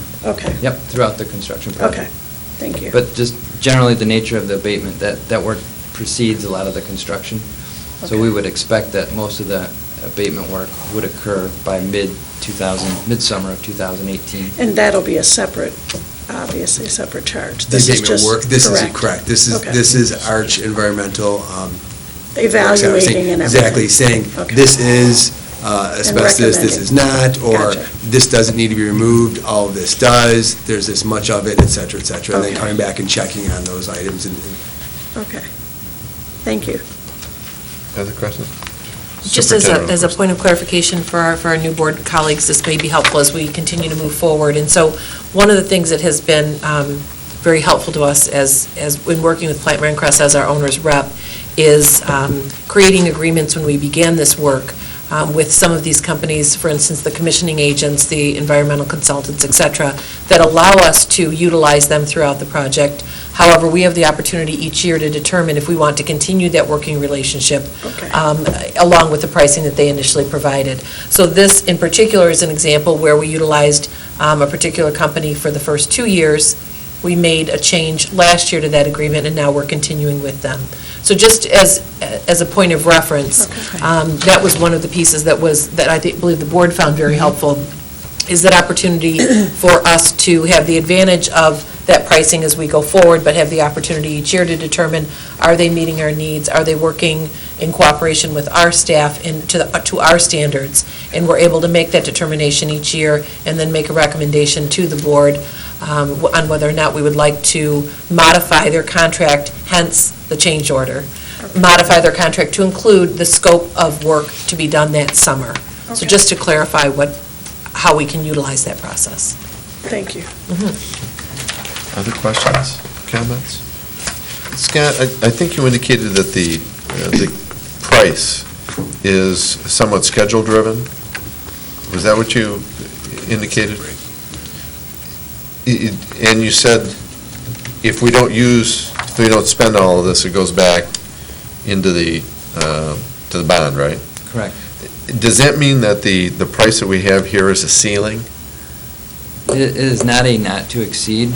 It is an estimate of time based upon their hourly rates and the cost for different samples. So if we get to a point where we do exceed it, we would probably need to come back and recommend additional funds via a change order. But Okay, I this just is want to make based sure on- that there's no misunderstanding that this isn't a ceiling, it's an approximate, and the actual scope and final cost could exceed at least their estimate. It could. Okay, all right, thanks. Other questions or comments? Seeing none, everybody good putting this on? Yes. All right, then that will end 3D, and then we'll go to 3E, and we have the same crew. So abatement of asbestos at Churchill High School. I want to just sort of introduce, lay a little groundwork here, and then Scott can talk you through the bids and the recommendation. First of all, we had mentioned before, we knew that Churchill High School was going to have more abatement needed than the previous high schools. It was simply just a factor of how it was built and when it was built, and there's just more asbestos in it.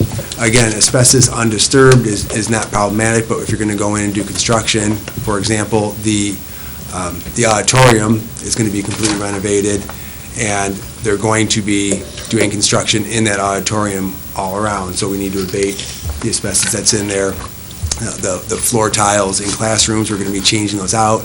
If those are asbestos, which much of it is, we have to have that properly removed.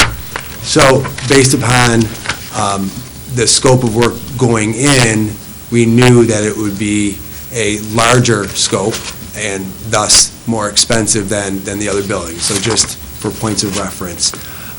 We did have a bid process. Just to prepare you, we had 6 respondents, but only 2 of them were fully qualified bids, meaning they turned everything in on time as required through the Livonia Public Schools bid process. So we actually had 2 qualifying bids, as you'll see, and I'll let Scott talk you through that process and the recommendation that we have for abatement over at Churchill. And again, just to keep in mind, with timeline, we are looking at getting into Churchill to begin some of the abatement work for the spring break time. So the Churchill Auditorium, I think, has its last event on March 15th. Don't quote me, but I'm pretty sure that was the date. And then they're turning it over on the 20th, I want to say, of March. The guys are going to prepare and start working on it, and they're going to kind of seal off that back area in an appropriate manner. So we are going to get moving on that project, knowing that it's a little bit large. Okay? Good? Yeah, so for the record, the recommendation is for Global Green in the amount of $455,191. We do have a 20% contingency on top of that, for a total recommendation of $546,229. Again, the contingency, whether it's spent or not, whatever is unused would be returned to the district. This would be for a new contract to Global Green, in that amount of $455,191. As Phil mentioned, it's unfortunate, but there were some of the guys just did not meet the requirements of the district, so we had 2 qualifying bids. and I did not make this number up, but a couple years ago, Mr. Terrio and Ms. Abby created this budget of $450,000 for abatement. We are, I wouldn't say right at budget, but we're right at budget, pretty close. But this is by far the largest abatement project we've had. The biggest one prior would be Hoover. That was probably $320,000 last year. So there's just more at Churchill. We will be spanning it out over the course of the 18-month schedule. We're going to hit it pretty aggressively over spring break, and then also into the early parts of the summer, focusing a lot on the auditorium, mechanical rooms and such. The abatement work for 2018 is going to focus more in the classrooms, so it's more of the floor tile that gets abated out of there.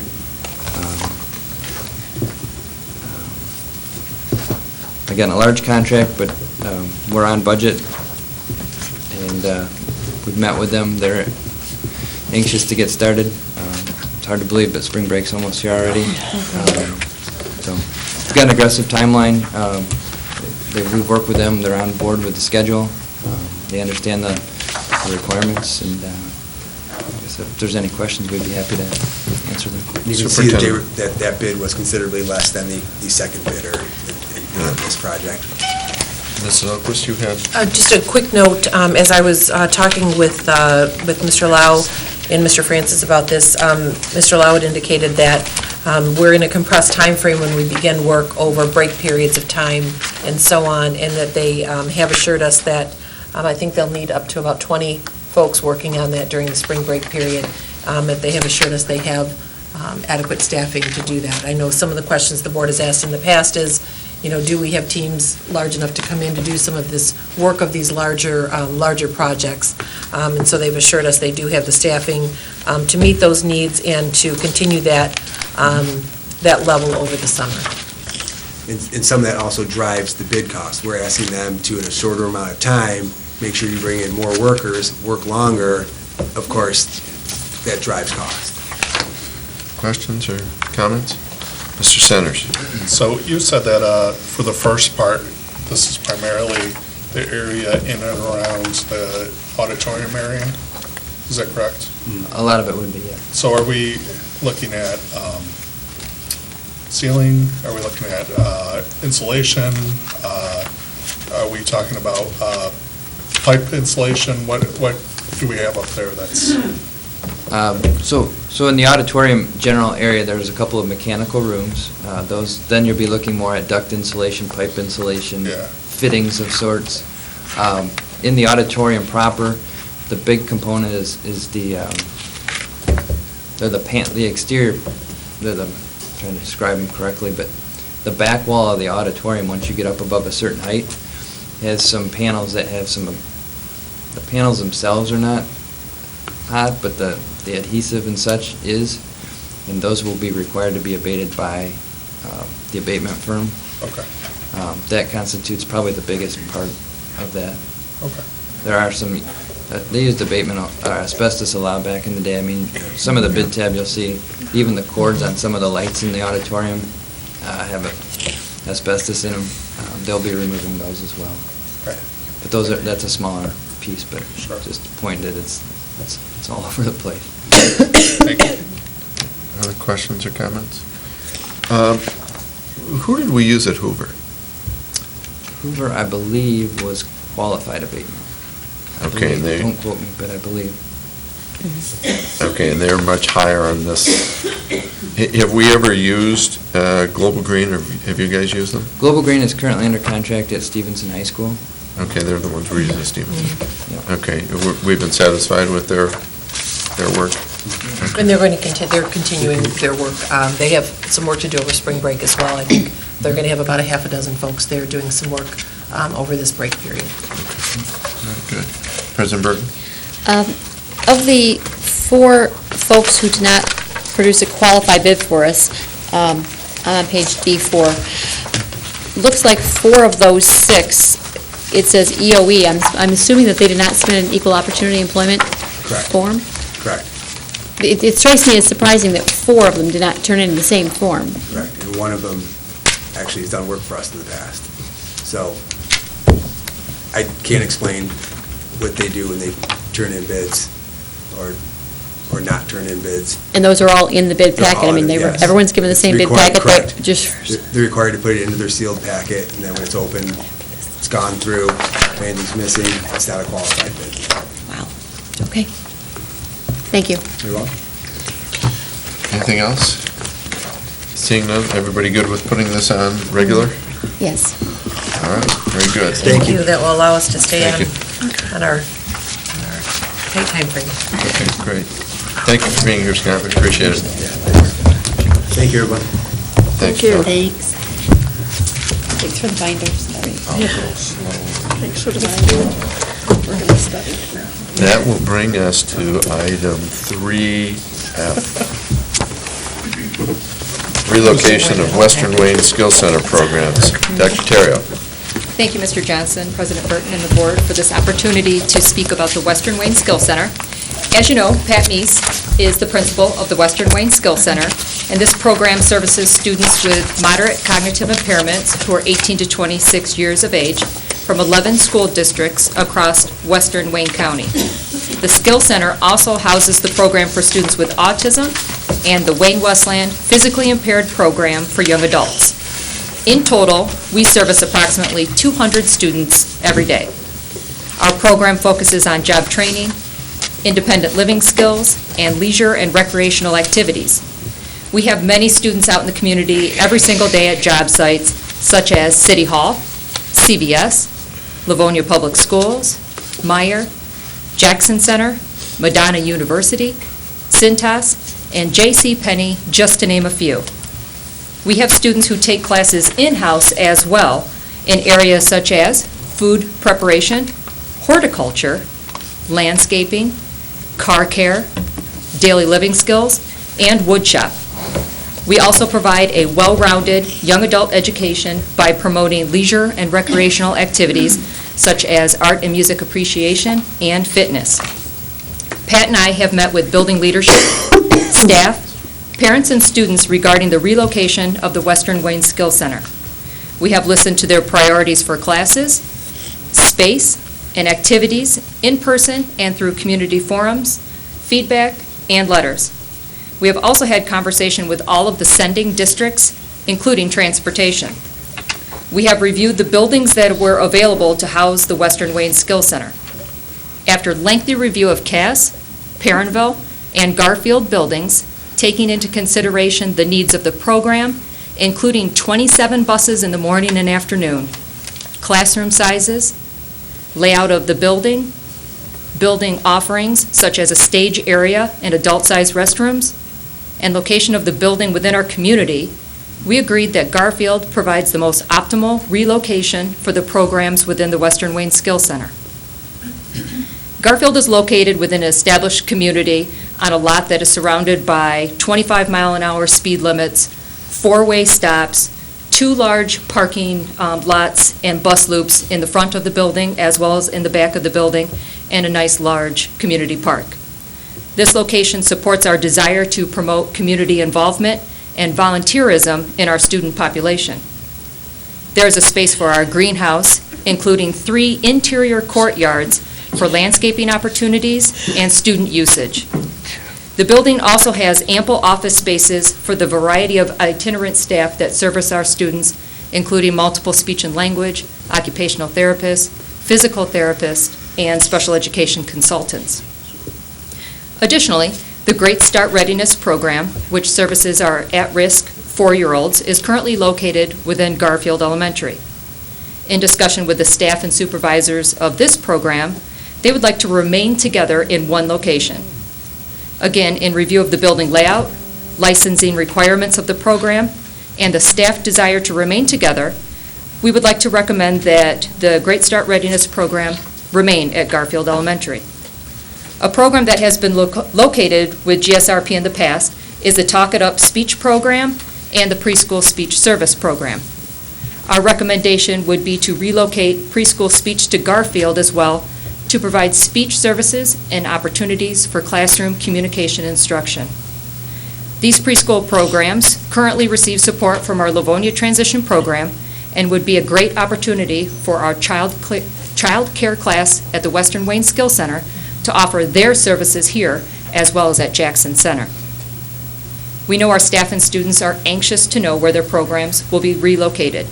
We understand certain renovations will be completed before the Western Wayne Skill Center programs would be relocated. However, both Pat and I feel confident, after careful consideration, to recommend the relocation of the programs within the Western Wayne Skill Center to Garfield to you now. And we would like to put that on for next Monday meeting. And if you have any questions, Pat and I would be more than happy to talk about this wonderful program. Questions? Mr. Centers? So, has it been discussed yet with the extent of renovations that will be needed to accommodate the students and an approximate timetable of when we will be able to accomplish those? We have. We've begun some discussion. That was really a big piece of the determination, quite frankly, was to involve, for instance, our folks from Plant Moran Cressa, our architect, as well as taking into account exactly what Dr. Terrill talked about, which is which programs and opportunities were an absolute must to continue, and which of the schools available to the district as an option would most readily be able to be modified to meet those needs. And so we've done some preliminary discussion, not a great deal of in-depth because we didn't want to go too far before we had the opportunity to bring this forward to the board. We believe that there are some minor things that can take place over the summer, but not to be ready for a move-in in the fall. We don't want to rush it, we want to get it right. However, we do believe that if we think it's feasible in conjunction working with the administration and staff at the Western Wayne Skills Center, as well as our operations folks, that we may not have to wait an entire year beyond that we may be able to look at a mid-year, mid-semester move if that's feasible. So there are things that we, that both the architect and our construction folks believe that they could do, and get that done. Some over the summer, probably relatively little. As you know, we plan many, many months ahead of time. So other than some, perhaps, relocation of GSRP within the school so that they can maintain their position for next year, most of that work would then be done in the fall. Okay, great. So just so I understand, starting the school year, GSRP would be in the Garfield building. Would the preschools, Talk It Up preschool programs also be there to start the year? Correct. Okay. That would be our recommendation, yes. Great. Other Okay. questions? Comments? Mrs. Bradford? Okay, so just to clarify, the GRSP is already there, and then the preschool program is coming from where? Grant. Grant, which is also the Talk It Up. Is that the same, or are they two different programs? There's two different programs. One is the Talk It Up program, and the Okay. other one are preschool speech programs. So Okay, so both- there's two programs. Correct. Okay. One is a classroom experience for preschool-age students to be able to come in with a speech provider to instruct them on their speech delays. And Okay. then, in addition, is a speech service where parents would bring in one student at a time to work on articulation, language processing, et cetera. Okay, my second question is, will they be separated? Or is there going to be an actual separate area for the preschool program, or will it be all housed in one building? In other words, will they be interacting with each other, and how will that work? Are you talking about? The preschool with the Western Wayne Skills Center, will they have a separate area, or? There is a location by the gym where there are a grouping of classrooms where we would put all of our preschool programs over there. But also, the Western Wayne Skills Center currently runs a child care class where they go to Jackson every day and work with the infants and the preschool program over there. So we would have the opportunity, working with Mr. Meese and his teacher, to determine whether or not GSRP would also be another location that we could provide that in-house child care programming for our students as well. Okay. Okay, thank you. Other questions? President Burton? Initially, we had talked about getting this decision made in the month of March, and so seeing as we're in February and closer to a decision or a vote on that at this time, I want to make certain that those who have a significant interest in this community, the Western Wayne Skills Center parents and staff and students, the Garfield community. How are we making sure that they're adequately notified that this is going to be a February decision as opposed to a March decision? We have met, Pat, myself, and other building leadership have met with the parents, the staff, and the students at the Western Wayne Skills Center. I have met with the supervisors of the Great Start Readiness Program to let them know that we were looking at the 3 buildings that were left on the list from the Building Utilization Committee report. So at this point in time, the recommendation is being made to you this evening. So as soon as we have feedback from you to be able to move forward, then we will definitely let our communities know where the relocation of the Skill Center programs would be at. So our recommendation would be to send out a communication tomorrow or Wednesday to those folks potentially impacted, that this is the recommendation and that this would come to the Board of Education for their formal approval. Okay. What other question? The one concern that at least I heard as a board member was that there was some significant concern that the staff and parents and students were not in favor of the Churchill C-Wing option. Have you heard any significant concerns about Garfield specifically, from the parents and staff and those who are involved in the Western Wayne Skills Center? I haven't heard anything from any parents or staff or students about their thoughts and feelings about Garfield or Cass, positive or negative. The only feedback that I received was related to the possible Churchill placement, and that was overwhelmingly negative among the stakeholders. But in terms of thoughts and feelings and opinions regarding Garfield or Cass, parents weren't able to, or they haven't, stated their opinion one way or another. Okay. Alrighty. I think the one thing we have certainly heard is the idea that wherever the programs are located, that it is their school, a standalone school. I think that's something that has been communicated to us, which is one of the significant issues about Churchill. That's consistent with what I heard. Yes. But wanted to make sure there was nothing else out there no other factor out there that we may not be aware of as board members. So, okay. Thank you. Mrs. Jarvis. Thank you. So if the GSRP will go to Garfield, where was it originally going to go? We had not, we had a few different options. When we made the recommendation to the board for the relocation of the other programs, GSRP was one of those listed that would still be to be determined. Part of that determination was knowing that Garfield could possibly be an option for the Western Wayne Skills Center. Space-wise, it had been determined that it could stay there. We also had another location within the district that had the opportunity for those classrooms to stay together. There were limited options because of the number of classrooms. There were multiple options if we were going to go back to the prior status, which is where we had a couple of classrooms in different schools. However, we have, again, received a good deal of feedback from the staff and the supervisors of that program, as well as transportation, that having those classrooms together in one location is ideal, both for supervision, support, and ease of transportation of those students. So we did have a couple of options available to us to consider, but if Garfield is going to continue to be utilized, it would make sense because we have classrooms there that have already been certified. They have to be cleared by the state to be utilized for the GSRP program. That we found that advantageous. I'm a little concerned about that, about moving the GSRP to Garfield for a couple reasons. Firstly, because I'd be interested in knowing its impact on the utilization study. I think that when we considered the utilization rates for the buildings, we were including the GSRP program as well as Talk It Up in the preschool speech as part of the utilization changes. So I'd like to know what moving those to Garfield will do to the schools that are impacted by that switch.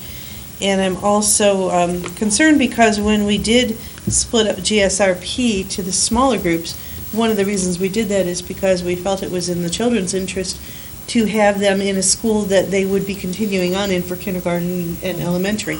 And now it seems we're reversing that decision, so that I have concern about. Sure, I can respond to a couple of those pieces. GSRP is currently located at Garfield, so it would not be moving, and it was part of the utilization study. So we did take into account that those classrooms were part of Garfield's current utilization. Talk It Up utilizes 2 classrooms at Grant.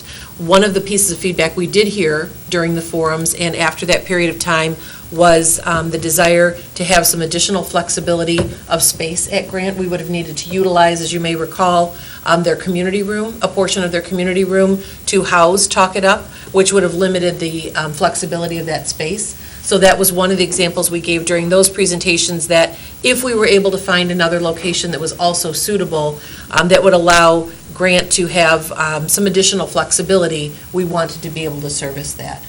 So certainly, while there was still availability at Grant to house Talk It Up, those are generally programs where there's a turnover in students that are participating. So we usually notify them at the beginning of the year where those programs are located, and then that is where the parent transports that child for that service. And so we could house it at Grant, but this provides them a little bit of flexibility that they were seeking. And I think that was some of the feedback that they'd given to us along the way. The last piece was with regard to the students. So when we cannot separate the students into more than 2 groups, into more than 2 schools. And so we did look at the beginning to determine where the majority of those students then matriculate for their next experience, for their K-4 school. In some cases, we were able to, as you may recall, we chose schools where we thought we had a higher number of students. So that number changes from year to year, depending on the students that are registered for that program. So while we have benefit for those perhaps 8 or 9 students that are within that grouping for that year to go to that school, one thing it does do is for instance, the supervisor is required to spend a minimum of 50% of their time at the location. So you can't have more than 2 locations, for instance. And when you do that, then the supervisor is only in one of those locations each half of the time. When we're able to house those together, that person is able to provide support not only to the staff, for students if they're having a challenging day, if parents are coming in to either inquire about the program.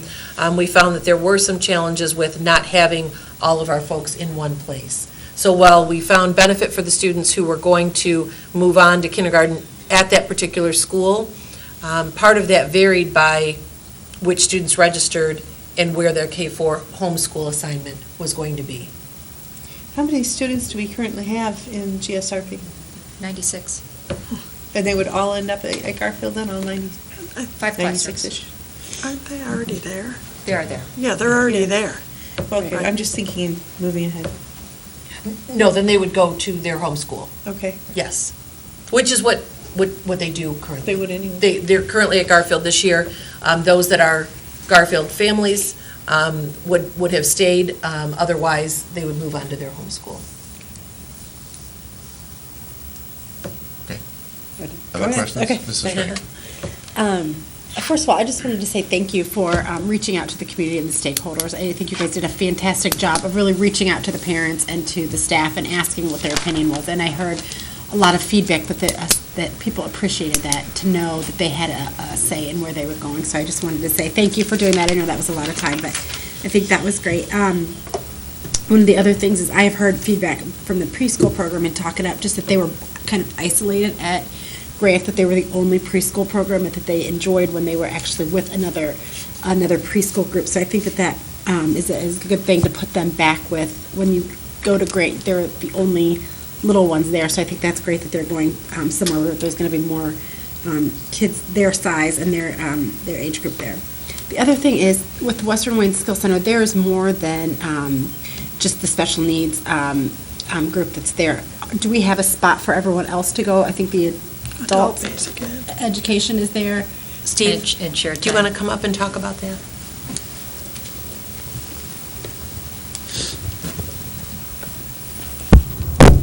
I don't need details of where they're going, just if they have a spot. The Adult basic ed. yeah, the adult And shared time. That's at West Wayne Skill Center now. Yes. If we have a home for, do they have a spot to land? We're waiting currently for this decision to be finalized. And then if it isn't Churchill, then that would be the first place that we would look. That's our largest space that could help accommodate that building, for those programs. Other questions? Just as a follow-up on that, the adult ed is obviously adult students who are coming into our buildings. Share time is actually office space, correct? Where some of our employees are working to send out share time teachers into some of the other area non-public schools. Is that correct? The share time's about 25 teachers, so we've got storage of all their materials and then a work area for them as well. Okay. Thank you. Other questions? Dr. Terrio, you were talking about renovations and the possibility of like a mid-year move. If the GSRP program and the other programs move in, are we talking about doing renovations while they're there at the facility? That would be correct. Okay. Yep, we've discussed this with the architects and the possibility of being able to do construction doors to make sure that they still have the same access that they do currently to multiple exit points, access to their outdoor playscape that is already out there. So we would, access to the cafeteria as well as the gymnasium, all of that would continue to be in place for them. Okay. What's the likelihood of a mid-year move-in? I would have to refer to the architects and their timeframe, but it would be what we would be looking for, and looking for the renovations, the media center, turning it into a student lounge would be furniture purchases, making some minor updates to some of the restrooms, things like that would be what we would be looking for. Obviously, painting and doing some other renovations, but nothing that was too large that I think it would take an exceptionally long period of time. Okay. All right, thank you. And we would bring more detail about that forward to you All right, for your great. approval. So as once this determination is made, then we would move forward through the process as we do with all of our other renovations. Okay. President Byrd. Along that line, is there enough money in the bond that was allocated to the former building going to be sufficient for the Garfield building to make it suitable for these students?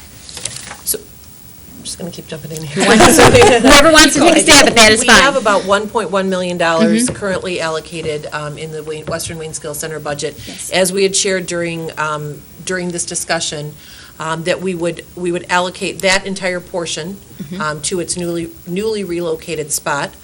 We would also take a look at whether or not there were any other needs as it relates to modification of any of those areas where we may need to supplement that. And again, as you recall, when we had the savings from the bond budget, we talked about reallocating potentially some of those savings out to other areas. I believe we're all under the understanding that in all likelihood that was not a sufficient budget for the program as it was at its current location. And so we've talked about the feasibility as we've looked through and done a detailed line-by-line budget item review just last month with our owner's rep, Mr. Francis and I. We certainly feel that there are funds available should we need to have a little extra. We're not talking significant numbers, but we want to be sure that we're able to make those modifications specifically that Mr. Meese and Dr. Terrell are talking about, so that we have a school and a setup that is meant to meet the needs of the young adults that we service in this program. So we will certainly utilize that budget and then bring forward to the board any recommendations for some of the savings that we garnered previously and whether or not we would need to supplement that. Okay, thank you. You're welcome. Mr. Centers. And just along those lines, had the board made a decision to keep Garfield and Cass open, and those buildings would have been renovated, correct? Yes. So there are some savings in that. Those buildings will close, that, not just from past projects, but from projects we won't be doing, perhaps. That's correct. Yeah. Yes. Okay.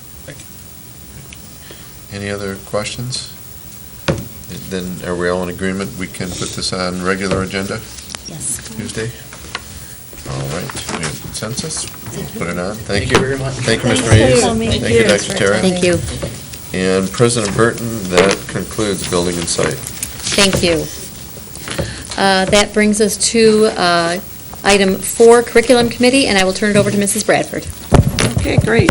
Tonight, we have one item on the agenda. That would be the interim self-assessment, Standard 2, and our presenters are Mr. Archibald and Mrs. Scott. Thank you.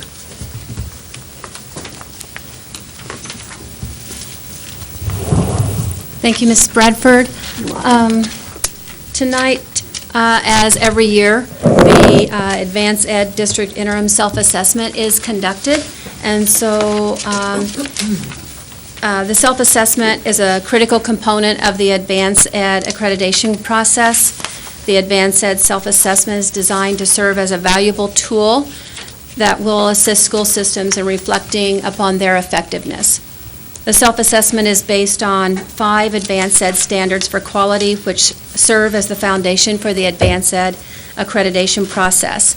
So just a little bit of a review for all of us. Standard 1 is purpose and direction, which is completed by Cabinet. Standard 2 is, which is the one that we're going to be doing tonight, is governance and leadership, and that's completed by the board and the superintendent. Standard 3 is teaching and assessing for learning. That's completed by the Division of Instruction and Academic Services Department.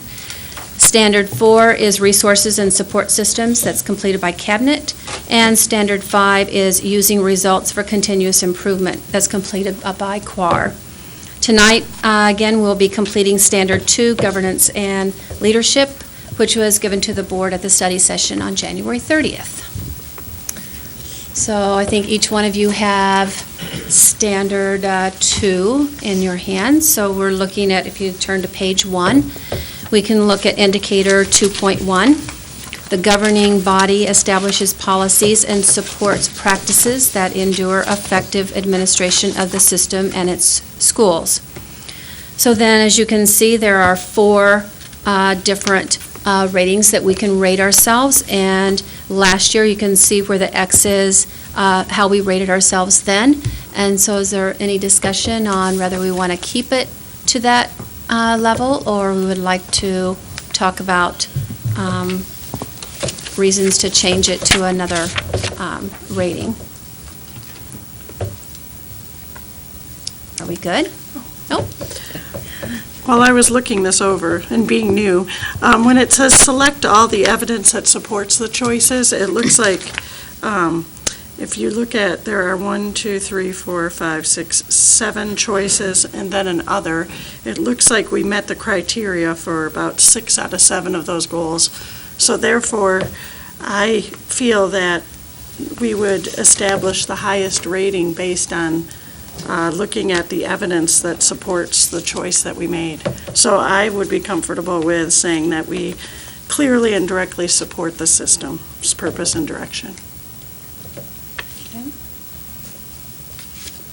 Anybody have any? I was just going to say, I agree with you completely. Okay. I would agree as well. I always start backwards and start at the lowest and try and find where we fall in that. And I think not only with all of the evidence, but I mean, when you just read the options, the top one is where we are. I would say the same.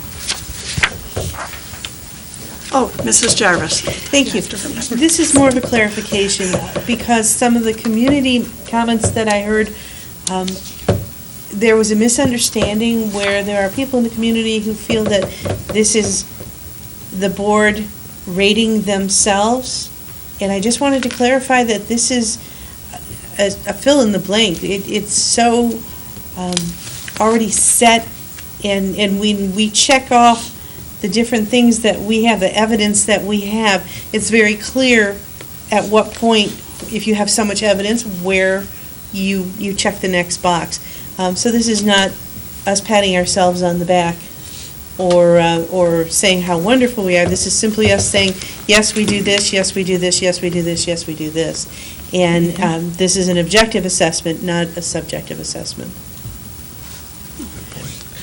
Mrs. Frank? Thank you. I just would like to go along with those lines. I agree with Mrs. Jarvis in that this is something that, again, we just checked the box. I think that we as a board all believe we have room to improve and areas we can improve on, and we're definitely taking strides to do that with our high-impact school governance and different initiatives that we're doing. We're not saying we don't have room to improve, and I think that that's a huge difference between saying we hit the top, that we're as good as we're going to get. I think that we all agree that we for sure want to strive for improvement and strive to do things better. But in terms of these criteria, we do hit all the criteria that they're asking for as a district and as a board. Any other questions on 2.1? I think Crystal is right, and what I'll just say is sometimes it's harder staying at the top than it is getting to the top. And I think sometimes we have to work harder to stay where we are. I mean, if you look again at the four choices, there are distinct differences in the different levels.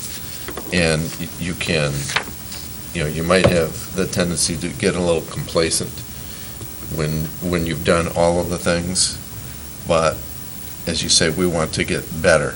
So we need to strive to improve on where we're at. Okay. Okay, then, if you turn to page 3, there's indicator 2.2, which is the governing body operates responsibly and functions effectively.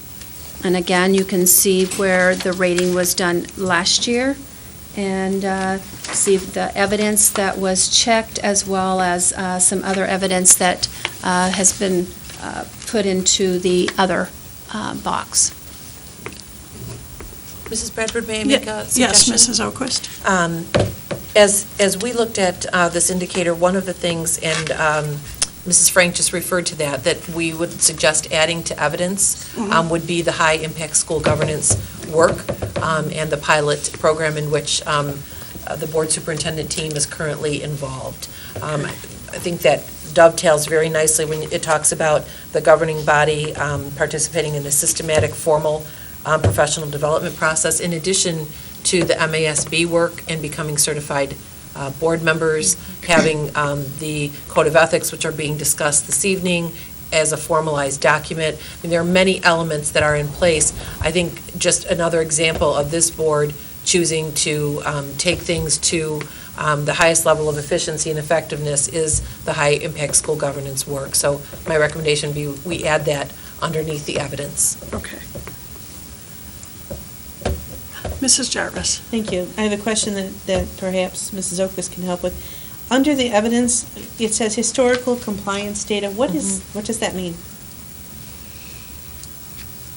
These options are options for evidence that Advance Ed gives. I think the one thing I would look at with regard to that is it talks about compliance of these particular items, whether or not we would keep track of prior documentation with regard to the formal procedures, the Code of Ethics, et cetera, in a formal way, that we have data that shows we've complied with those. So while we know pieces of those have been in place, we do not necessarily have a formal system that monitors that. Okay, thank you. Mrs. Burton. A couple of other pieces of evidence that came to mind along this line with governing authority training plan. One is the fact that we have, in the last couple of years, codified our board operating procedures and made that part of or we are in the process right now of incorporating that into our Code of Ethics, that we will comply with our board operating procedures. Additionally, the training in superintendent evaluation, which is a major component or a major responsibility of the board that we're taking care of. Like those both be included in evidence. In 2.2? Yes. Because we had superintendent on 2.1. It really, I believe it falls under both. Yep. If we're looking at governing authority training plan, one major responsibility of the Board of Education is to evaluate the superintendent. And as you know, our next workshop is focused on that training by MASB. Absolutely. So I would add those both to Superintendent's evaluation. and- superintendent evaluation and On the tool? Superintendent's Yes. training, not evaluation. Superintendent's training. training in superintendent evaluation. Okay, What was the other? sorry. Training in superintendent evaluation and board operating procedures. Oh.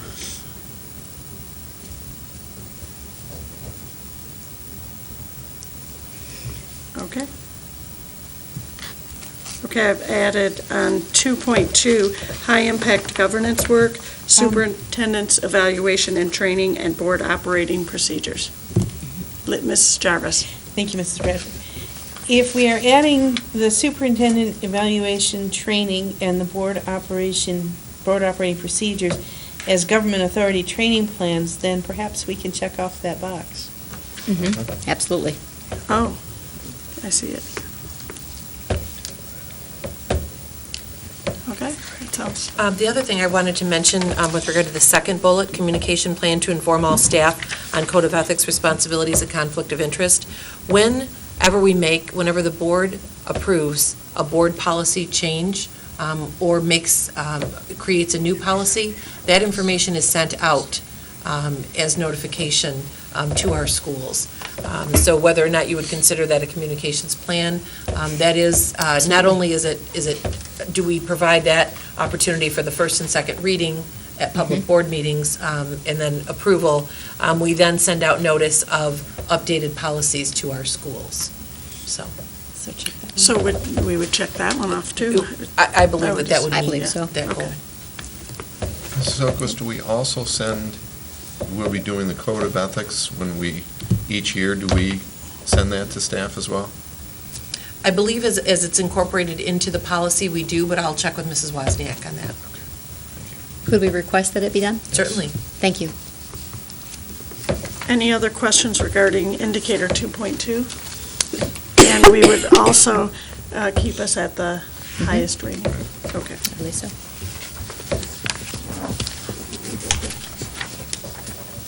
Mrs. Scott? 2.3. For indicator 2.3, the governing body ensures that the leadership at all levels has the autonomy to meet the goals or achievement and instruction and to manage day-to-day operations effectively. You can see that last year we marked level 4.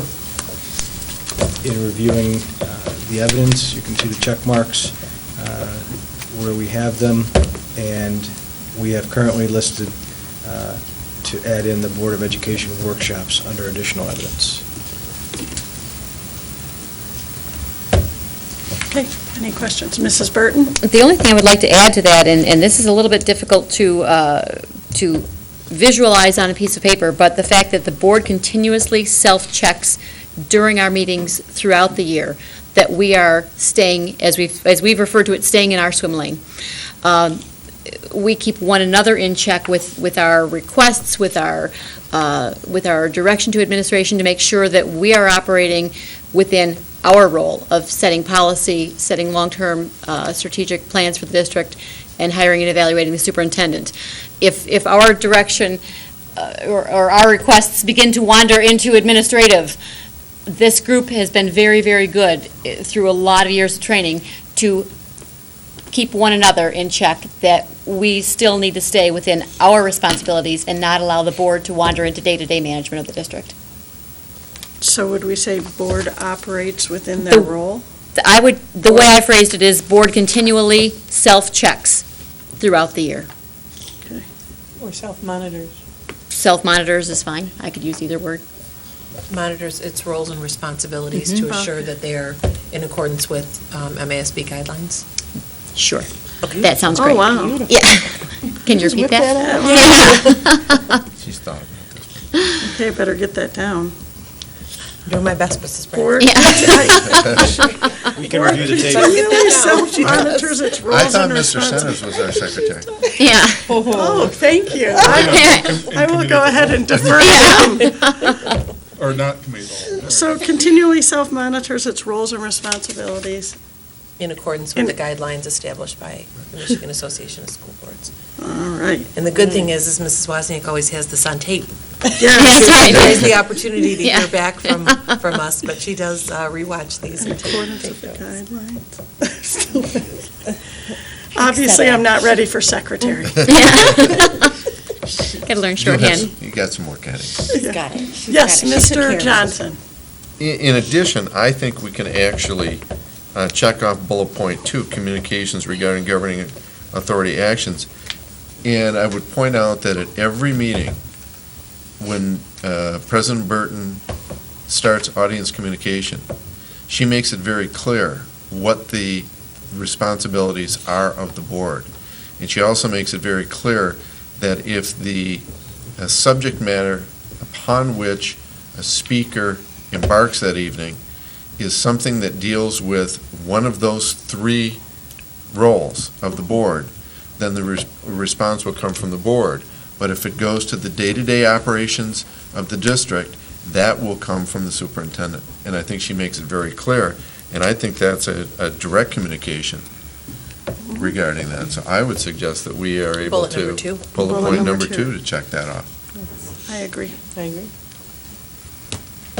And I commend President Burton for doing that. Thank you. And we can use that statement as evidence. Yes.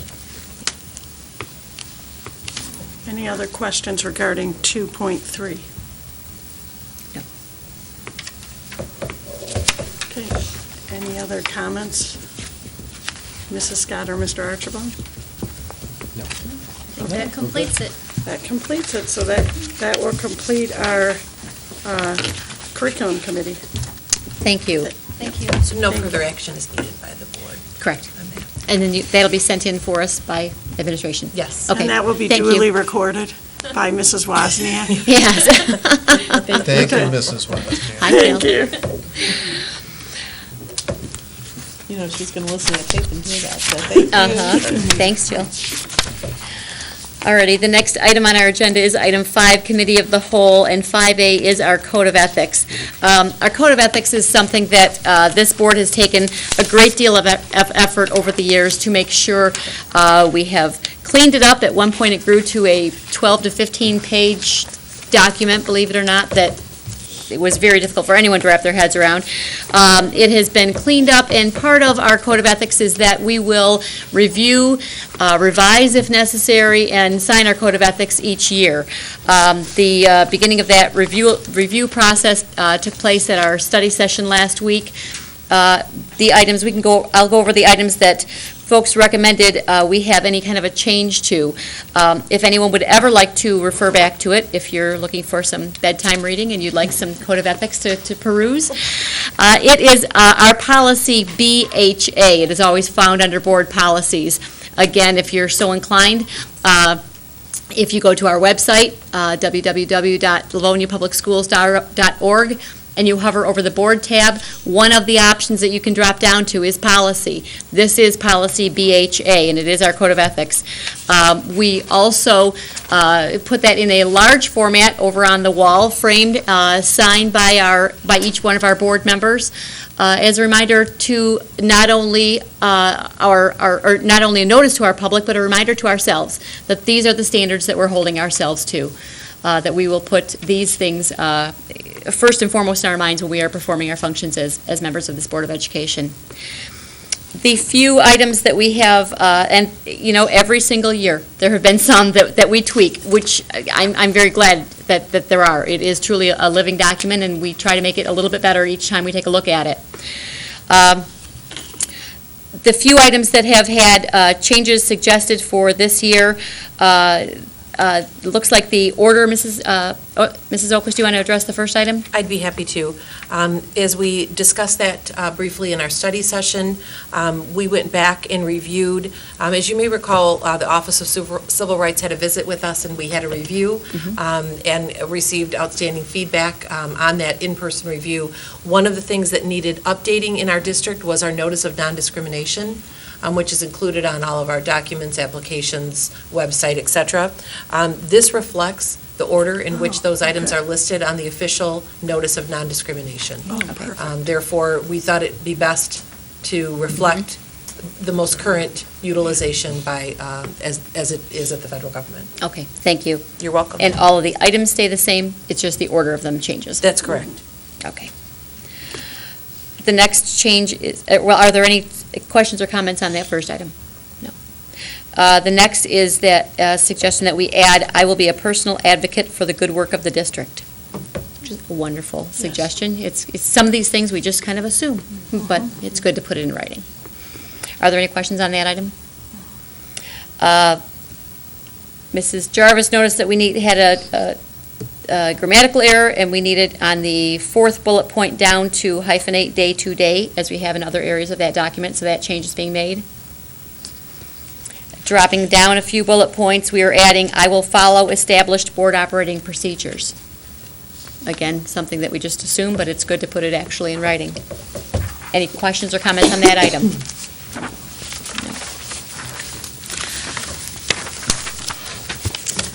The next item at the top of the second page, this is just making the language flow a little bit better.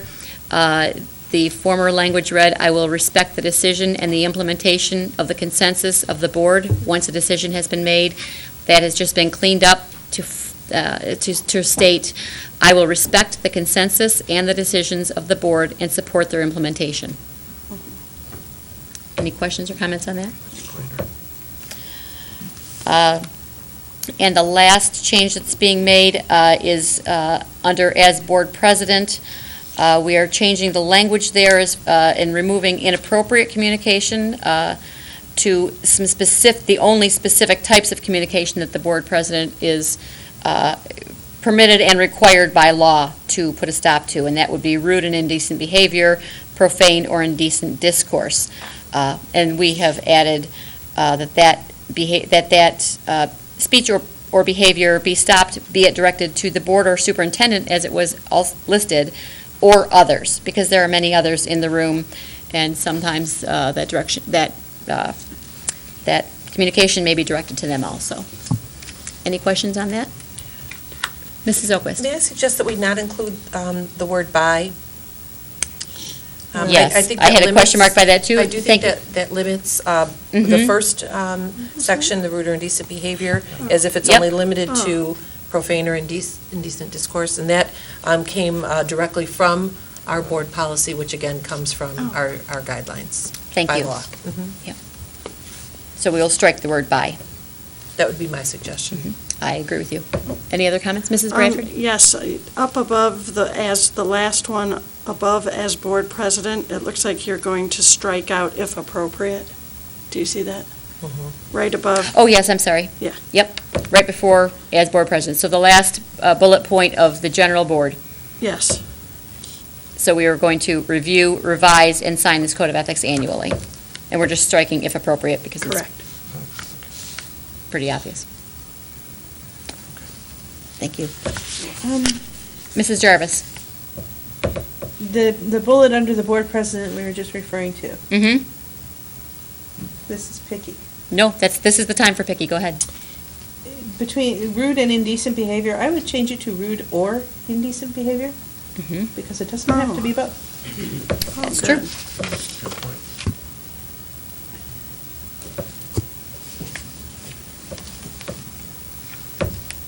Makes that flow a little better, too. Mrs. Frank, I'm sorry. At our study session, we talked about, I will exercise caution when communicating between and among board members via electronic communication, and I will abide by the Open Meetings Act. I did check with the attorneys at MASB, and they said the via electronic communication is sufficient wording for all of social media, that sort of thing. So everything is, he thought that was appropriate wording for that. And then they did forward me a couple of different articles to look at for board members in terms of our social media and that sort of thing. So I will Jill will volunteer to send that out in our packets this week, so she'll send those out. Okay. Thank you very much, and thank you for checking on that for us. Any other questions or comments on this document? No. All right, seeing as this is a bylaw of the board, this will go for a first reading on February 13th, and then a second reading in March, and it's our the second reading at our March voting meeting that we will take a vote on this document and then sign that document. Thank you very much. The next item on our agenda is item 5B, High Impact School Governance Initiative, and I will turn it over to Mrs. Oquist. Thank you. I'd like to invite Mrs. Jenkins to join us up here, as some of these items may include her, and so she'd like to weigh in on any of them. I have extra copies, and so I will just pass around the packet so no one has to specifically ask for that. This is the compilation of feedback. This is the compilation of feedback from our board superintendent team as part of our high impact governance work. We are focusing, as you know, on Vital Behavior 8, which focuses on promoting the positive elements of the district, serving as good advocates for the work that is done, and being able to share that in advocacy for our school district. So, as you know, our team generated an abundance of outstanding ideas, and those were shared in a document with all of you. And then I had asked if you would send back those items with 3 to 5 items highlighted as being your highest priority or top suggestions for us to look at moving forward. So as I shared with you last week, those items are delineated on this document by those items that received the most support. Again, there was one item that received 4 votes to move forward, a block of items that received 3, another block that received 2, and another block that received 1. And then I did continue to leave on, in case we wanted to refer back to any of the other items on the list. They were initially sent in as suggestions, just may not have ranked in your top 3 to 5 items. A couple of quick notes. I did try to, although some of the suggestions were similar, they were not completely identical, so I did leave them as individual items. What I tried to do was share with you by the use of 1, 2, 3, or 4 asterisks to determine if those were similar ideas that could be considered grouped together. So for instance, if there was a lot of interest in one, my suggestion would be as we look at the other items that are similar and see if we can formulate a statement that would encompass those ideas. The only other thing I would share before we open for dialogue is that the first item, the one that received 4 votes, is something that President Burton and I had discussed prior to the last board meeting, which was moving hearing from the superintendent to near the beginning of each meeting / district update at the start of the board meetings rather than at the end. And so we did do that on the last agenda. And so certainly we could count that as one of the items, but that's something we already plan to implement.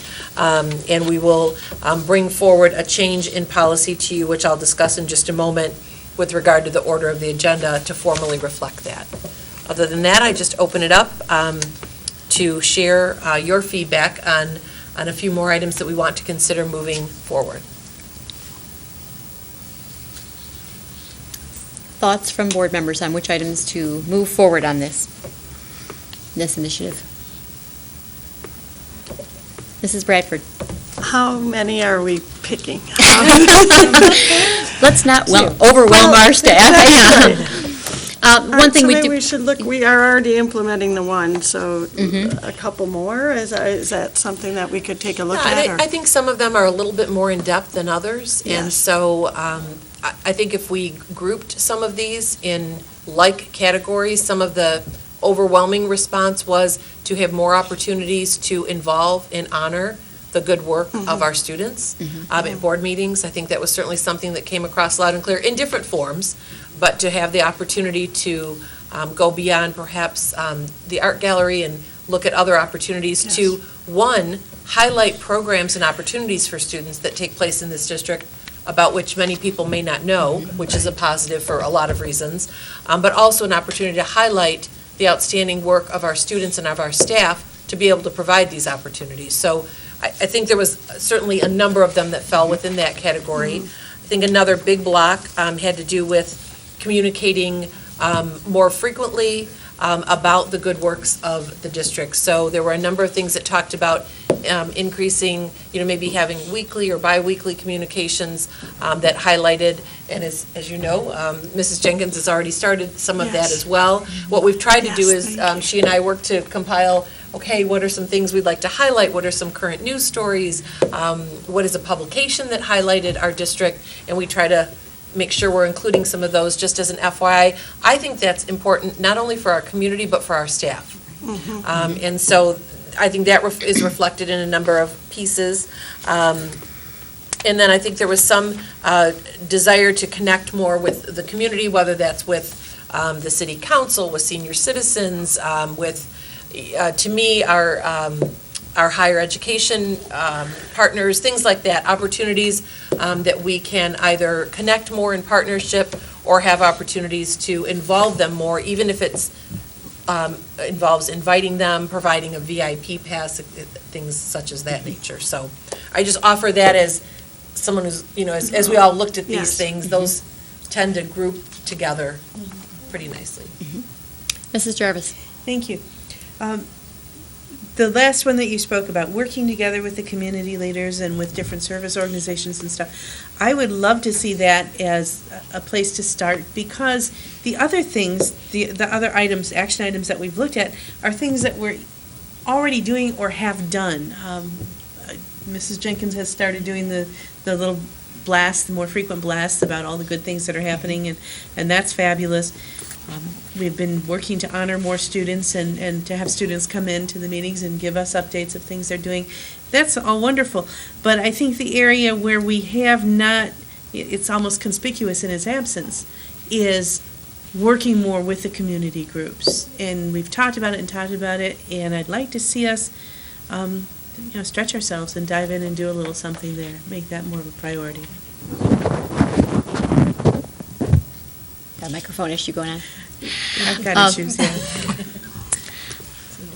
Did you have a specific item on here that what we're trying to do tonight is pull a few specific items and put them up at the higher end of our priorities. Not to say that we aren't going to do others, but if we're going to tackle a few first, is there a specific item either on this list or, well, frankly, on this list? On this list. On this list, that you'd like to suggest that we put up near the top? Or if you'd like to think about it, I can come back to you on it. Yeah, I'd like to think about that. Okay. There's so many different groups that we could be working with. Right, and that is the good problem, frankly. And what we're trying to do is pull it at least out of this list that we have created and we've boiled down another time. We're going to try tonight to pull out a handful that are reasonable to attempt to take a first stab at over these next few months. So I'll come back to you on that thought, Mrs. Jarvis. Yeah, if you have one. The one that I'm put a little star next to is the last item that received 3 votes.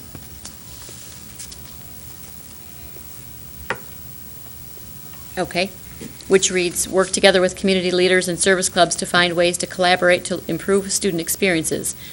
Seniors reading to elementary students, students providing tech support to seniors, local business providing internships and apprenticeships. Endless opportunities are here. Yes. I like the concept. The only thing that concerns me is that it sprays in a lot of direction. It's very broad. If tonight's goal is to try to hone down to a few items that we can, action items that we can go out and attempt to tackle, what I would suggest we do with this one, since it's hitting in 3 or 4 areas right off the bat, is pick one. Not to say we're not going to do the others, but pick one out of them that we're going to make an attempt to accomplish in the next semester or so, say, and try to do that. So is there, if we're looking at that, is there one that you have or one that others have, an area on this specific bullet point that we'd like to attempt to tackle? Mrs. Frank. I linked that one a little bit with the schedule for who's covering district city events. I think the best way to cover such a broad topic is to maybe break it down between us as board members. If we could possibly, figure out who could kind of be a liaison for this group or this group, figure out what their needs are, or how we could best work together, as opposed to, Livonia has so many great things going on. I think that's the blessing of the city, but it's hard to figure out where we could best fit. And I think if we somehow got a schedule of who's covering, who's working with this group and who's working with that group, and how could we collaborate as opposed to all of us trying to go in all of the different directions, it kind of seems like that would help narrow our focus a little bit more. If we had maybe a schedule or a who's passionate about this group or who's passionate about this group, and then how could we work best together and then bring it back to the group. Okay, so you're talking about more like creating a board liaison for different activities or organizations in the city, as opposed to having a board representative at a given event? I was meaning both. Both. Is that like Okay. a schedule for who is going to the leadership award, the Livonia Leadership Awards? I would, and then also included in that is somebody who maybe is, not that everyone couldn't go, or if somebody else Right. wanted to go, but that that we knew who was covering it and who is kind of the liaison or the advocate for that group. And not necessarily every group would have one, but where we think it would make the most sense. I understand where she's saying, like, for example, Dan was asked tonight to work, or to conduct at the Triad when they come for the music. If we could figure out what is happening around and try to get us to go to a few of those events, because it is overwhelming. I would love to go to all the events, obviously, but it would take us, we would be gone 5 nights out of the week. Yes, we would. If we did that. So I see what liaison is maybe a good term, if somebody wants to focus on the arts, or I don't know how we would go about doing that, but how we could figure out to put people in different spots, sporting events or. Well, one of the things, I know I try to include in your update some Yes. events, to highlight, and we could certainly include more on there, or include that maybe as an attachment or a Google Doc that you could just access and sign up. For instance, That if there might be a good idea. if there are performances by the Franklin Players or by Kappa or the Stevenson performers, or if there are triad or collage concerts, we try to share those. If there are significant, playoff games Yeah. and things, I'll try to share those with you. And so what we could do is perhaps formalize that a bit, rather than just including it in the update, have it on a Google Doc, Oh, that where might be a board good- members good could just idea. simply And if you share, can or I make could share it with you great which if ones you I'm can't. attending, and so that you can, usually it's on my calendar, but it's, if there are things, that way, if there's something that people feel, boy, we really should make sure we have someone there who is going to, as well as city events. The leadership with the chamber is coming up. The State of the City will be, I think, the next week, February 16th. Founder's Day is the 15th. So I know a lot of those things, many of you attend. Yes. But being able to spread that out a bit, and it does mean so much to our students and our parents and our staff when, any When of us there's are a able to make it. representative there, But I it would think be it's impossible wonderful. for anyone to make all of those. Right, that's what I'm saying. If could be, maybe, like you said, a Google Doc would be great with some extra, with the activities, sporting, different, although that might be really difficult to do on a continuous basis. I don't know, because Well, there's just if so it's a much. Google probably Doc, wouldn't do every- each one of us can contribute them to. Right, we could all just add our name to it. Now, this Or would. at an event, if we see Absolutely. something, Correct. I'm going to this, just so you all know, we do have coverage at this event, or Right. that sort of thing. And I'm conscious of not putting a whole lot of responsibility on Mrs. Wozniak, who already juggles 47 plates. Right. But if the document could be created, if those handful of activities that you give us in our update each week can be put onto that document, and then also, as you said, each one of us, as we find activities going on in the city, can be conscious of adding them and have it be each one of our own responsibility to stick your initials up next to an activity that you are going to be attending. That way, if we have an available evening, you could take a look at that and see if needs to be some board coverage somewhere, or the other way, that, we know. And we may not hit every one, obviously. No, we won't. There's so many, but if we knew at least, these are some of the activities, somebody can pop a name in if they're available. And maybe Mrs. Wozniak only creates the document, and as you could continue to do the updates as you do them and say, this is going on, and then if I say, oh, I'd like to attend that, then I could even enter it And then if you think, oh, should I attend that? And you could open the document and say, oh, no, Crystal's already taken care of it, so I don't need to. So maybe that's more of us. If we're going to attend, we could add it as opposed to adding that to her plate every week that she has to add every Sure. item that's on there. And you know what, a couple of us can do that too. I mean, I love the idea of the board adding things if there's a robotics competition coming up and we may not have that on our radar. You know, Mrs. Jarvis may add that and so on. But also if it's open to Mrs. Jenkins and I, we can do that because there are some times when she'll mention to me, did you know this is going on? And I'll say no. And she'll say, oh, a staff member asked for coverage. And so we'll both be able to pop out there to that event during the day and catch it. But it may not be something, you know, an we X know about. under, and if Crystal says she's going and I happen to be able to go, I could put an X there or whoever. Just so we'd have an idea of who's going to what. I think that'd be really a great tool. And I think one thing that's important with tonight's discussion is that we come down to some things that are able to be quick action items that won't take Yes. 6 months of preparation and committee and study and so forth, but what are some items that we can go out and do? And this sounds like one that we can get into action within a week. And we'll have to tweak it along the way, but we can at least give it a start. Mr. I Centers? think that's great. I like that. I support that idea.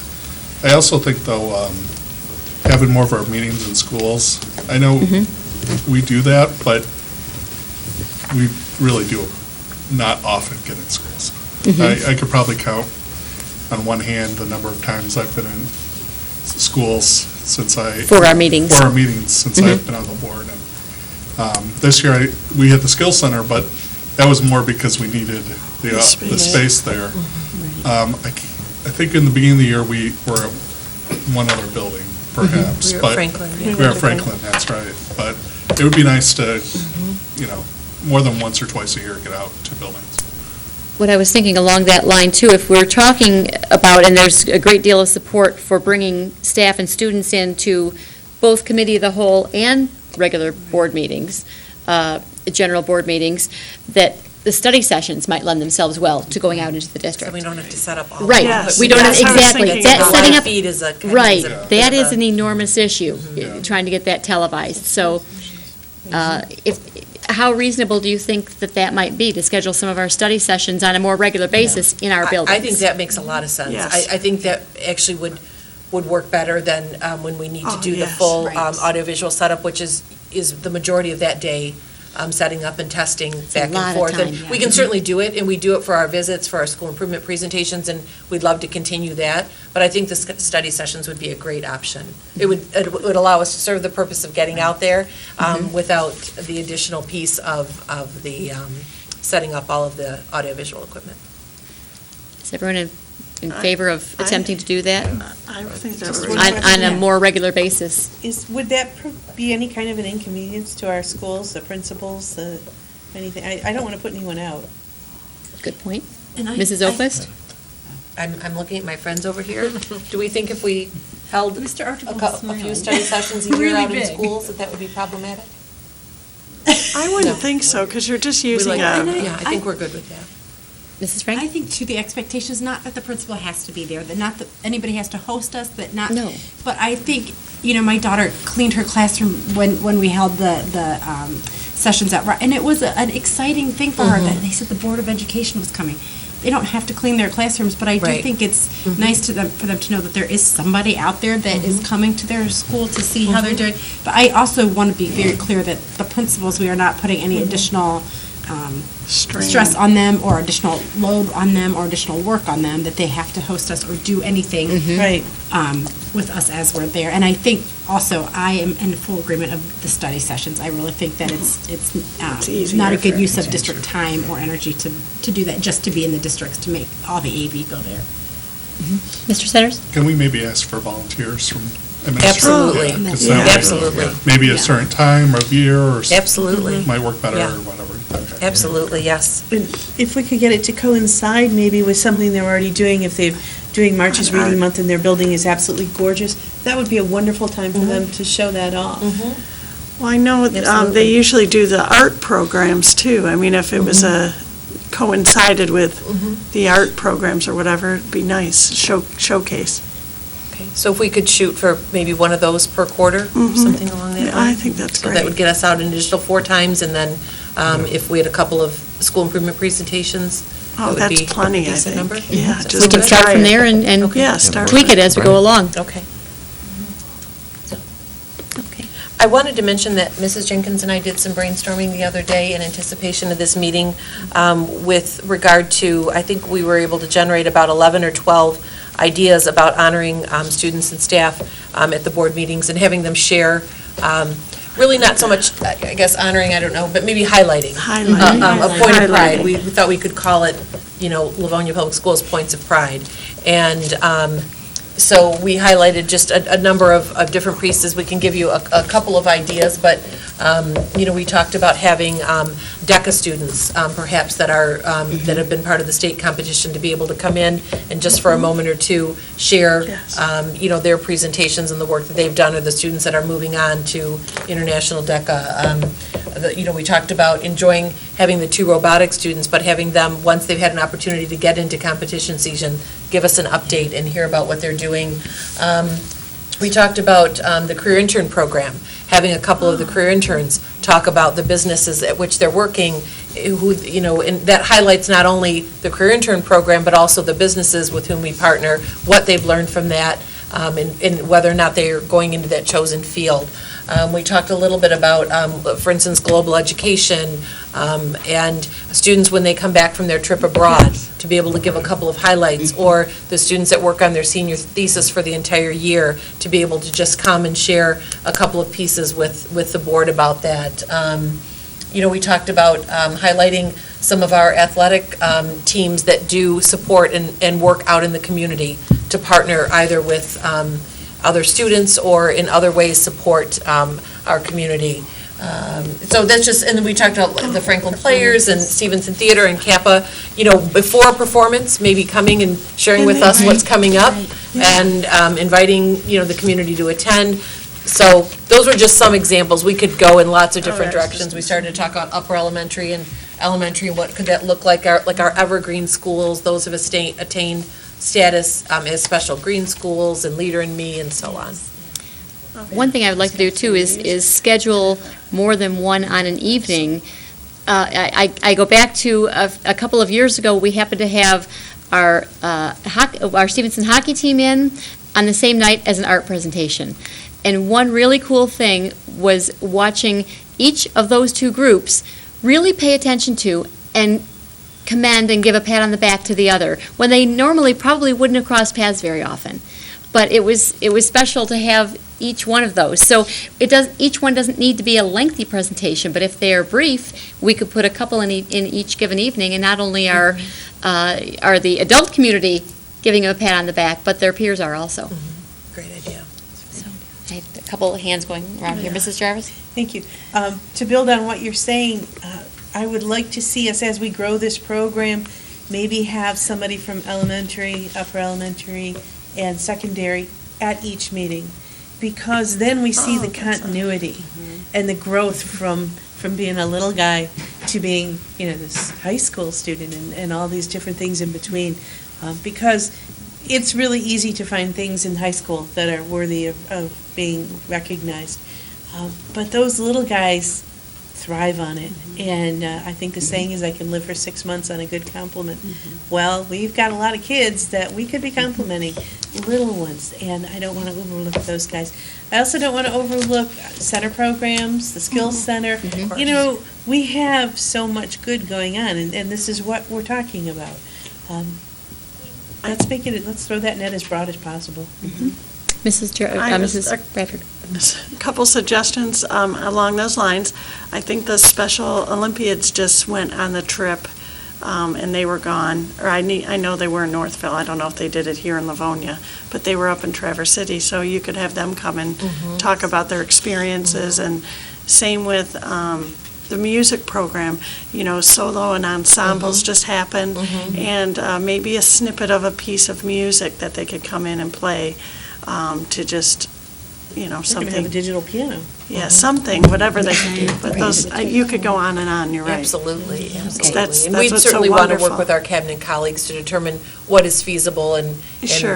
what do we think folks would be able to bring forward and formulate a process for that so that it runs relatively smoothly. Yes, Because and- otherwise it can, and it it's could take quick, over right, a it's- big portion. And I think the Right. idea is to make it brief Right, but it's just a meaningful. brief little synopsis, I agree.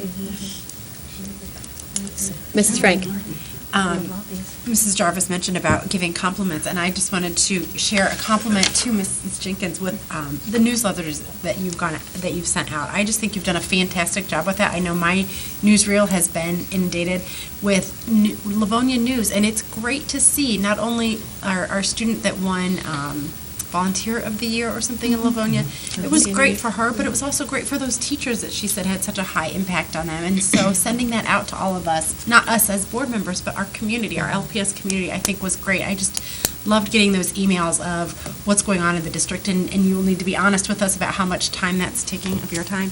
But I just loved these pieces that you It's sent not out, bad. not just I to the really enjoy doing that one. to the It's- board, it's but quick. to everybody about, in the weekly update, I think that you sent out. It was Yes. just so full of information. I think that was great. And it kind of hits like 4 or 5 of these that we had down at the bottom of just, low-hanging fruit, but not for you. It's not low-hanging fruit. But it's just something that we're doing. It's out there. It's great work of the district that we're just communicating more and sharing more. Because I think it gets us even, for those of us who are at the beginning stages of this, it's great to see what's going on in the high schools because you just don't have any idea. And so I think it builds a community within LPS when you see the great things that are going on that are outside of your individual scope. So I just wanted to thank you for that. And I think that you've done a great job with it already before we've actually implemented it. So those are some of my votes, are the ones that are at the bottom, the fast facts and the tweets and the newsletters. Not that it has to be a formal newsletter, but just what you did, I thought was fantastic.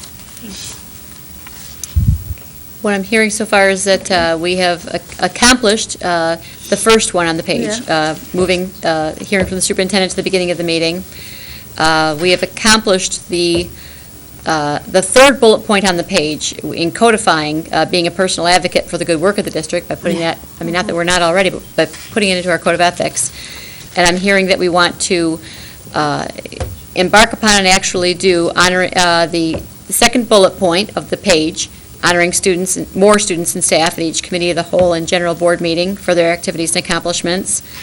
The fourth bullet point of the page, which would be hold more of our board meetings in schools, and I'm hearing we're going to try to do that at study sessions. Dropping down to the following items that received 2 votes, the second bullet point under that, which is schedule for who is covering district or city events, that we're going to ask Mrs. Jenkins or Mrs. Wozniak, one of the two, to create a document for us, and that we are all responsible for adding activities and putting our own names on it, so we're not putting a mountain of work on anybody else's shoulders.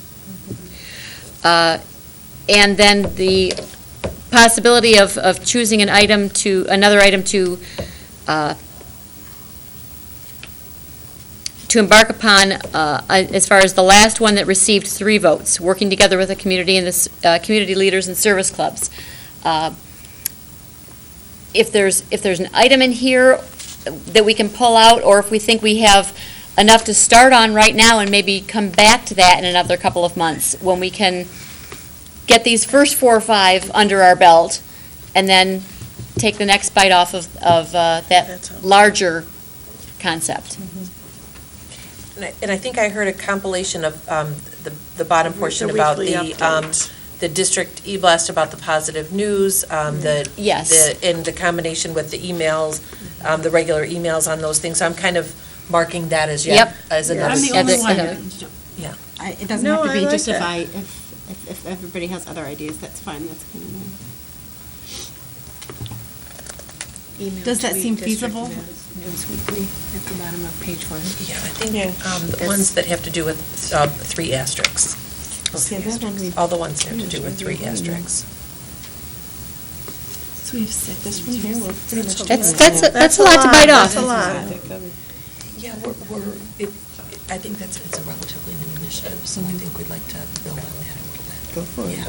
Which one is that? The second from the last one on the front page, email or tweet District News Weekly. Mm-hmm. It's a relatively new endeavor, but it started. Yeah, I like that. I think she's doing a great job. I hope we I never think run out of this good is news. Probably Yeah. a good start. This is a lot to bite off all at once. Some are easier than others, but we don't want to drown ourselves and put so much on the plate that they're not achievable. And I think for that last one, you can word it, all that have the 3, you can word it Yeah. however, so it's manageable for your Yeah, department. So it's really promoting the positive, it's telling our Right. story. Right. Where if, in the absence of that, people tell it for you. Right. And so I think the opportunity we have as advocates for public education, as advocates for Livonia Public Schools, opportunities that we have to not only fortify our community, but again, our staff, about what's happening and the opportunities we provide students every single day is pretty tremendous. So I think just finding ways to capture that and get that out will be very meaningful. And then we will not just shelve the rest of the document, but we can pull it back out in a few more months and take a next bite off of a few more. Okay. Mrs. Opus, do you have everything you Yes, need? if then? anyone has feedback from the evaluation that Yes. you'd like to pass over to me, I will, I'm meeting with Dr. Wismierski on Wednesday, so I will compile all of the feedback into one document and share that with him. And for those that did not bring that tonight, if you can email it over to Mrs. Opus, that would be great. I don't imagine, if you want to drop it off tomorrow, that would be great, but if you can't drop it off tomorrow at her office, if you could email it to her, that would be appreciated. All righty. The next item on our agenda is item 6, Policy Committee. Mrs. Frank. Oh, I'm sorry, Mr. Centers? For 5B, There's the not, actions noted here, but there'll be no formal actions. there's no vote on those items, no.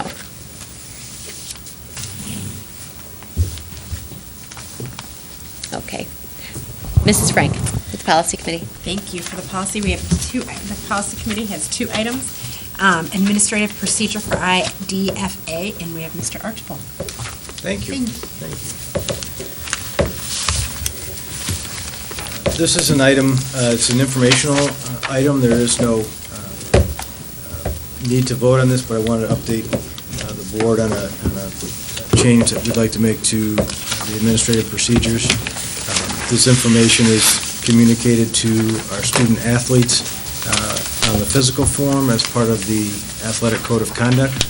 This is an item that the Athletic Council has reviewed. It's something we've talked about frequently over the last couple of years. It's something we review. It seems like anytime there's an incident related to this type of behavior. And what we noticed most recently, and this is our policy that outlines the athletic consequences for students who are involved with either harmful or illegal substances during or out of season. Those substances may be alcohol, marijuana, tobacco, substances banned by the MHSAA, and so forth. What we notice in looking at our current administrative procedures is there's a different consequence, and again, these are the athletic consequences.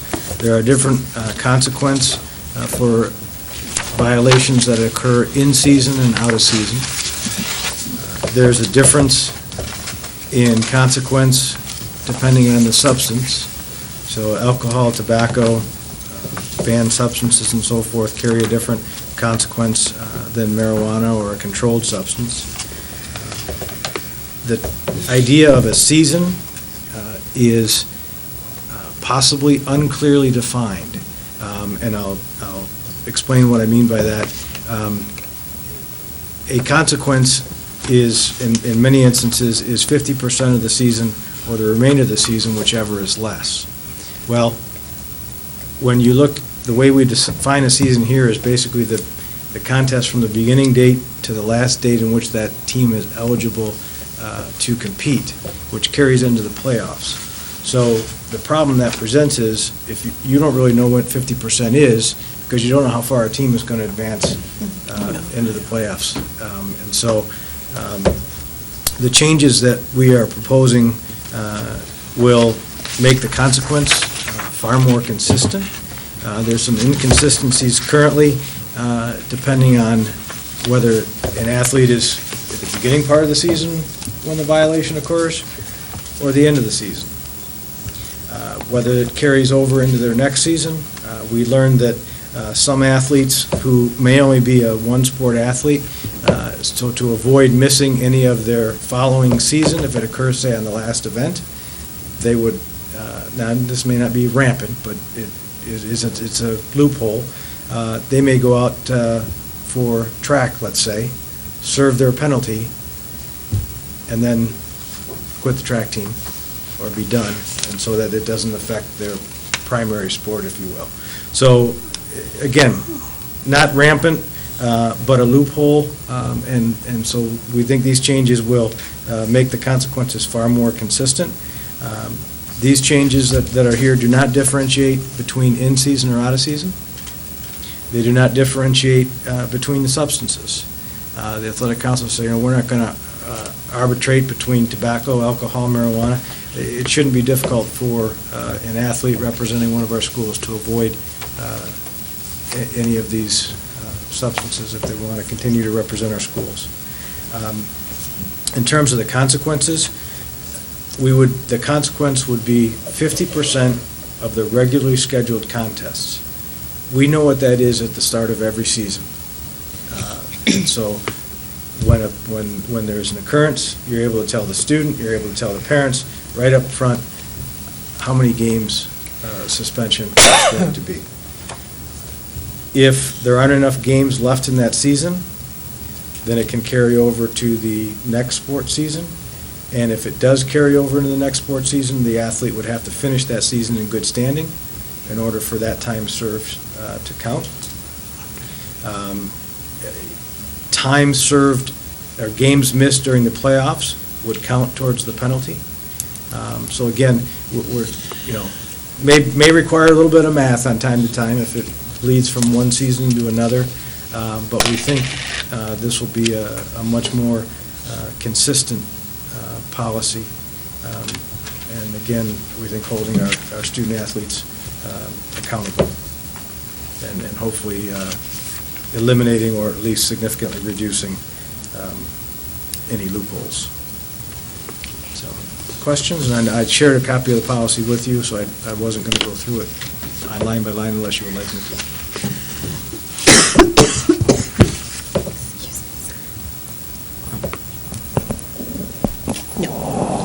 Are you calling on people, Mrs. Frank? Oh, sorry, no, I was coughing, sorry, Mrs. Jarvis. Thank you, Mrs. Frank. Mr. Archibald, a question about the 50% and if it's towards the end of the season, going into the next season.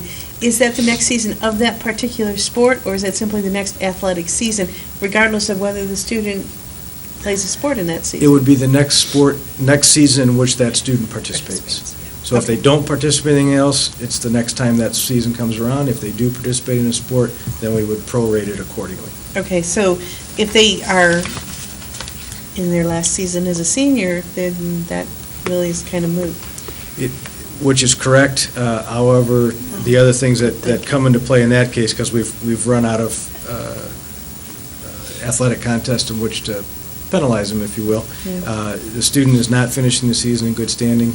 We typically, then they're not allowed to participate in the banquet, which is a big deal for parents and students. They aren't allowed to receive their letter, and some of the things that go along with that. So. Mr. Summers. Not that it necessarily matters, because obviously the Livonia Public Schools can do what's appropriate for our district, but do you know if this is in line with other MHSAA schools? Our athletic directors did communicate with some of the area schools and other KLA schools, and in terms of the 50% may not be, this may be a little bit more actually than we're seeing in the other places, but in terms of not differentiating between the substances and not differentiating between the seasons is much more in line with our area districts. Okay, thank you. Any other questions?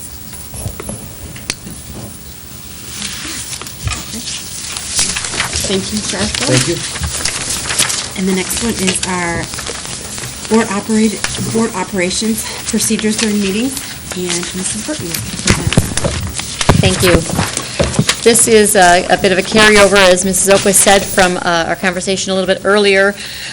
One of our bylaws, Bylaw BCB, gives the general order of our meetings, and this simply moves updates from the superintendent. It used to be titled Reports from the Superintendent. We're changing it more appropriately to what we believe is more appropriate, which would be District Update from the Superintendent, and moving it from near the end of the meeting up to immediately after communications and before after regular communications and before audience communications. That's just to be consistent with what we were just deciding upon. Any questions or comments on that? Any actions? Yes, it will be up for a first reading next week on February 13th, and it will be voted upon at the next general meeting, which will be in March. So first reading next week.